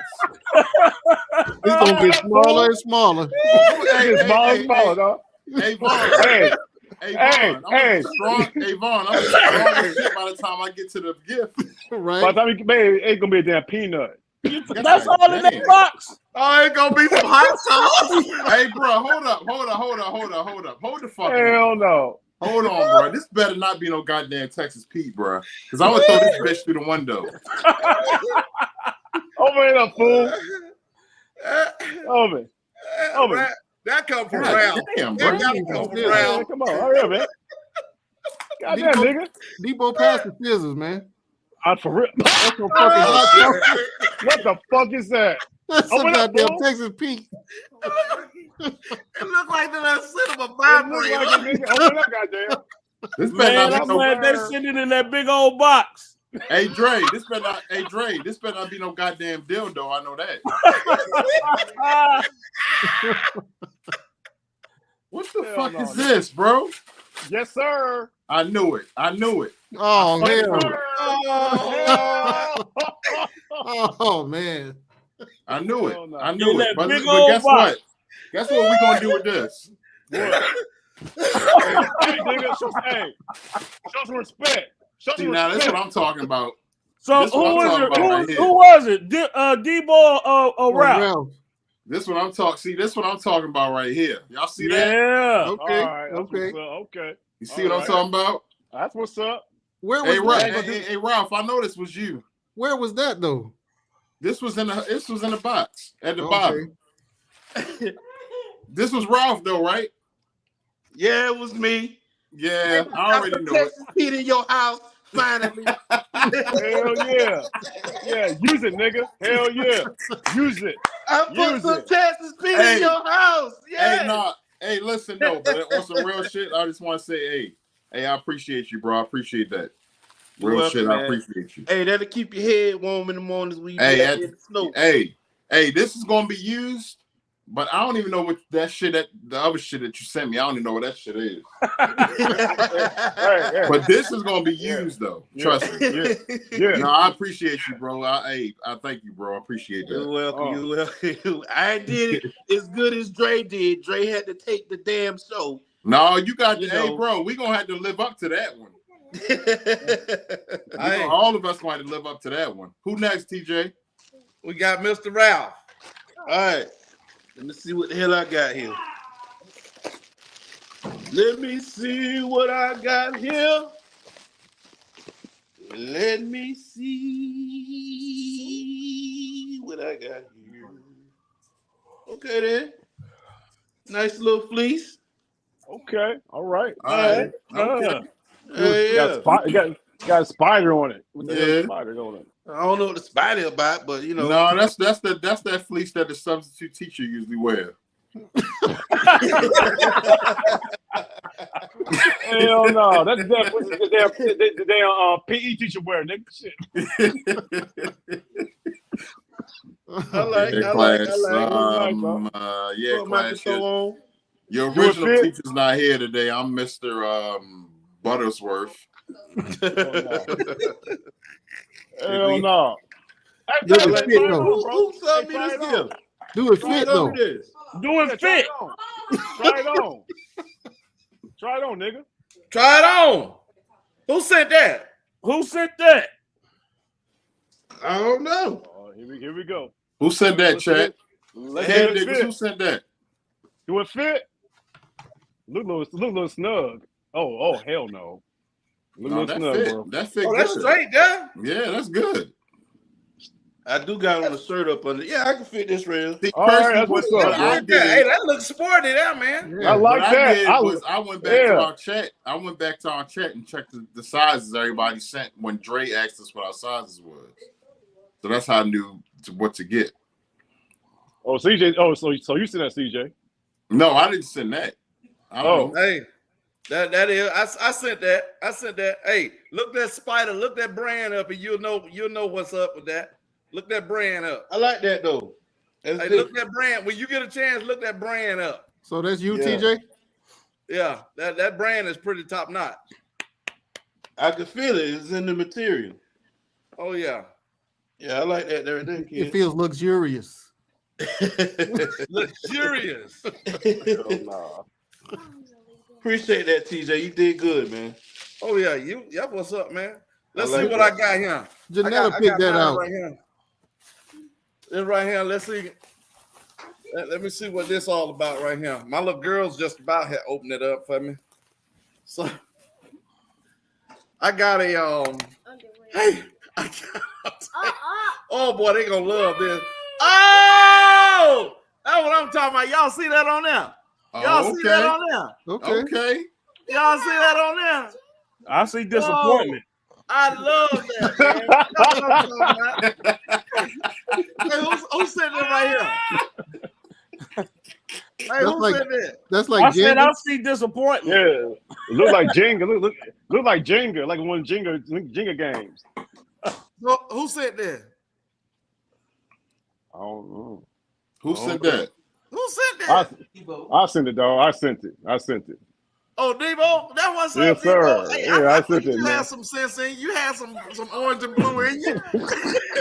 Not in me, goddamn shit, just for you. Hey, I appreciate that though, man. I appreciate that. Wait a minute. What the hell is it? Is it a cup or a game? It's a tabletop stackers. The game, a game. We need, jingle. Like Jingle. Okay. Yeah. Yeah. Oh, the kids love, man. We'll play with that one. That's good. So pretty much Dre shitted on everybody. Yeah, he tried to. Yep. Yeah, pretty much. I can't help it, Yeah, man. he I tried to. love giving. Hey. I love Yes, giving. sir. Hey, appreciate you, bro. Appreciate you. Appreciate it. All right, guys. That's Hey, why Debo, when I was asking about your style of cigars, that's why I was asking. I'm like, I mean, because I know, y'all smokers, y'all only smoke certain kinds. So I'm like, I'm gonna smoke all of these. I'm gonna smoke all of these, goddamn. Hey, man. Don't worry about nothing. Debo. Yes, sir. Send me that, my father, man. I'll send you this when you send Dre a brand new robe, okay?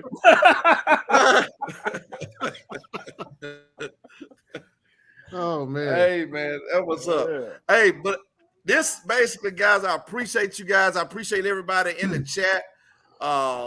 We did good timing, 6 minutes over the 3 hour mark. Man, we did really good with having a good time as well. We appreciate all of you guys for being in the chat. We thank everybody for coming up on the panel. Once again, we are so grateful for everybody in the chat that collaborated with us on this topic and also enjoyed the Secret Santa moment with us. So, guys, we can't close it out no better way than to close it out like we always do. And we're going to start with Mr. CJ to go ahead and give his words of wisdom with us on our closeout. Mr. CJ. Hey man, I just want to say that I truly enjoyed tonight thoroughly. It was a great night, great episode. Shout outs to all the cave diggers that came through. We've been holding strong between 20 and 30 all night. We love y'all. We appreciate y'all. This was an amazing night. Shout outs to Devil Dog for coming up and hollering at us tonight. Shout outs to my brothers. You know what I'm saying? Shout outs to the Man Cave Game Day streaming as a whole, man. This movement. We've been keeping this thing going, man. We've been doing our thing. You know what I'm saying? And I'm happy. I'm happy. And I'm happy to be a part of this. Shout outs to the topic tonight. Even though it's not a topic that we as Black people actually, you know, y'all know what I'm trying to say. You know what I'm saying? But it is what it is. You know, it's a topic that needs to be discussed, and we discussed it tonight, and we need to discuss it more. So I hope there's a part 2 to this. Shout outs to our wives, shout outs to our kids, shout outs to everybody. Shout outs to love, man. Shout outs to the people. Shout outs to everybody. The love, the people. Just shout outs to everything positive, man. You know, because if we could put more of that into this topic that we talked about tonight, then I think it would ease up some things and pull some weight off your shoulders, man. So much love to everybody. I love y'all. Love you all, and we'll see y'all next time. Appreciate you on that, bro. All right, we got Mr. Ralph. Yeah, man. Shout out to everybody on the panel tonight. Shout out to Devil Dog for coming up here, sharing his views. Great live tonight. TJ, you did a good job hosting. Coming up with this real talk topics, racism.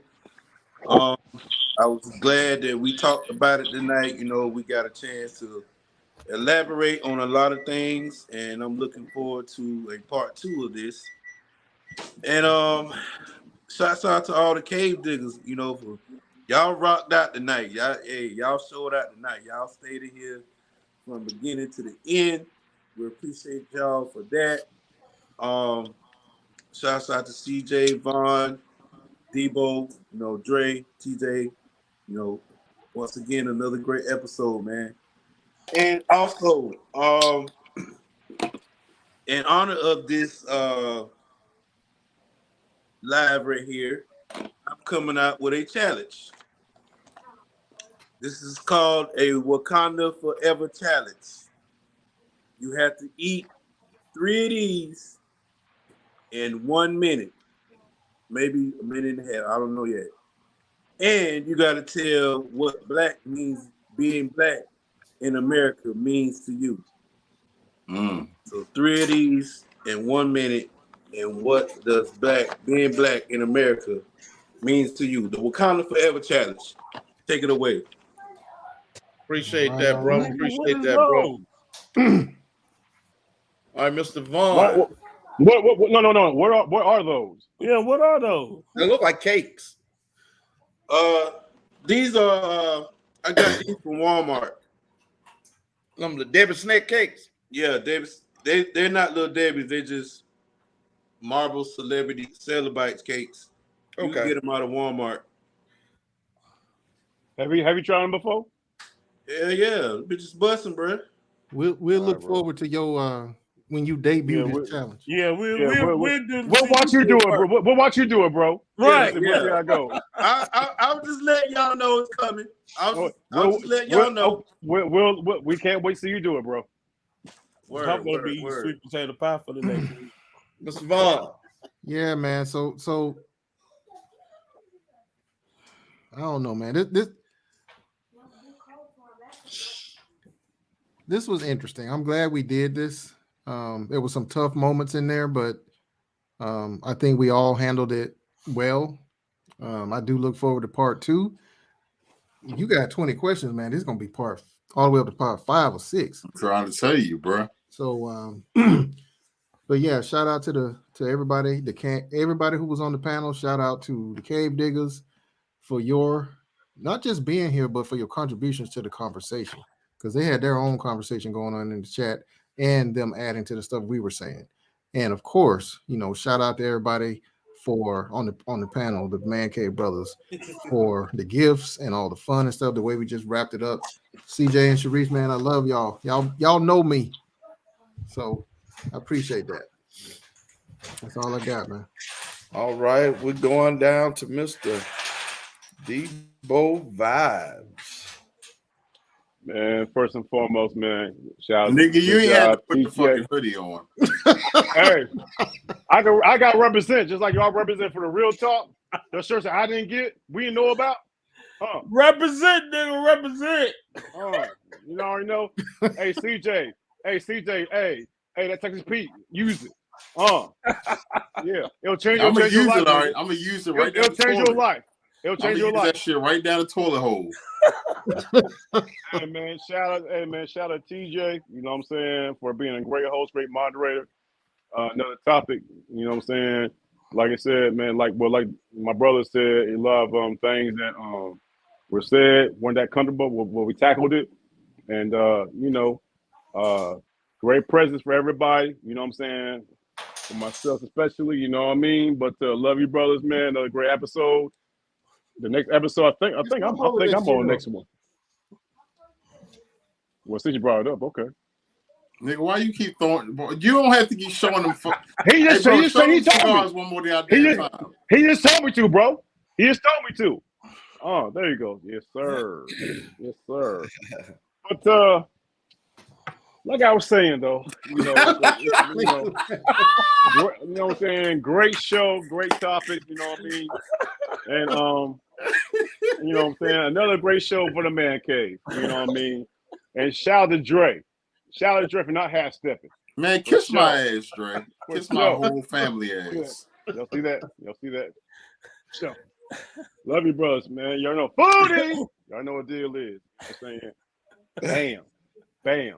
All right, TJ, take this nigga off the screen. And that look good on you, Debo.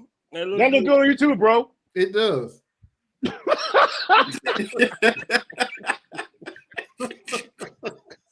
Just stay like that. Just stay like that. Yeah, that's a screenshot. Like that, somebody take a screenshot. Hold on, I gotta put the hoodie on. Yeah, there you go, bro. with the right. medium. I mean, it's already late, man. Merry Christmas, everybody. That's all I got to say. There you go. Dre, no, that ain't you, Dre. You might well go on and say your piece. That's all I got to say. Merry Christmas. I'm gonna end it on the high note.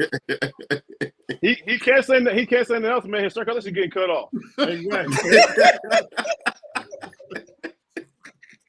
He said he can't even breathe. He can't even breathe right now. Shit. All right, guys. Once again, guys, we appreciate everybody for coming on tonight, man. Like you said, we definitely discussed some things that was real touchy, but needed to be discussed. And I am so thankful for the guys that up on the panel, that everything was handled with gracious and professional and courteous of how we all did it. And I appreciate every last one of you guys for doing so with that. So, and like I said, dealing with topics such as this, man, is never easy. And even moderating topics such as this, you do have to have tough skin to be able to, disagree to agree, whatever. But at the same time, at the end of the day, the true intent of trying to come to a better, a positive ending to it. So, like you said, guys, we can definitely push for part 2 with it if all possible, as the Lord's willing. And prayerfully, hopefully, man, we can all learn something, from this. So we're going to look forward to that, man. So we appreciate the Secret Santa. We appreciate Debo for the gift that you gave, man. The kids has already got that open and playing with that already. So I appreciate everything that everybody have pitched in and did their part with, making this a success. So that indeed is a blessing. That's a blessing from everybody. So, but if it's else, man, we appreciate the chat. Everybody was in the chat. Thank y'all so much for doing what you guys do. Guys did have the communication going on with you guys. So we appreciate everything you guys brought to the panel as well. Been holding 24 to 20, 30, about 33 strong throughout the night and still at 24. So we appreciate everybody in the bushes and everywhere else that's watching. So until the next time, guys, we're going to go ahead and say this prayer and we out of here. Dear Heavenly Father, we thank you for this great opportunity just to be able to come on this live and be able to have a good time and to talk about some things, Lord, that we know that's touchy. But, oh God, we know that we trust you and have faith in you that you can make everything okay. We ask now, Lord, that you will bless each family that's represented on this live. Oh God, help us to be the better person, to help us to be better than we was on today and yesterday. And Father, we ask now that you will protect us as we sleep throughout the night, keeping the death angels away. Oh God, we are so grateful and thankful for you. In Jesus' name we do pray. Amen. Amen. So, all right, guys, we appreciate that. Thank you guys so much. On the next featuring, we will be at Debo Vibes, I think, next. So you guys look out for that. It will be coming, Mr. Debo Vibes. All right. So on that note, good night, y'all. Thank y'all for coming out. Good night. Good night. Good night. Peace.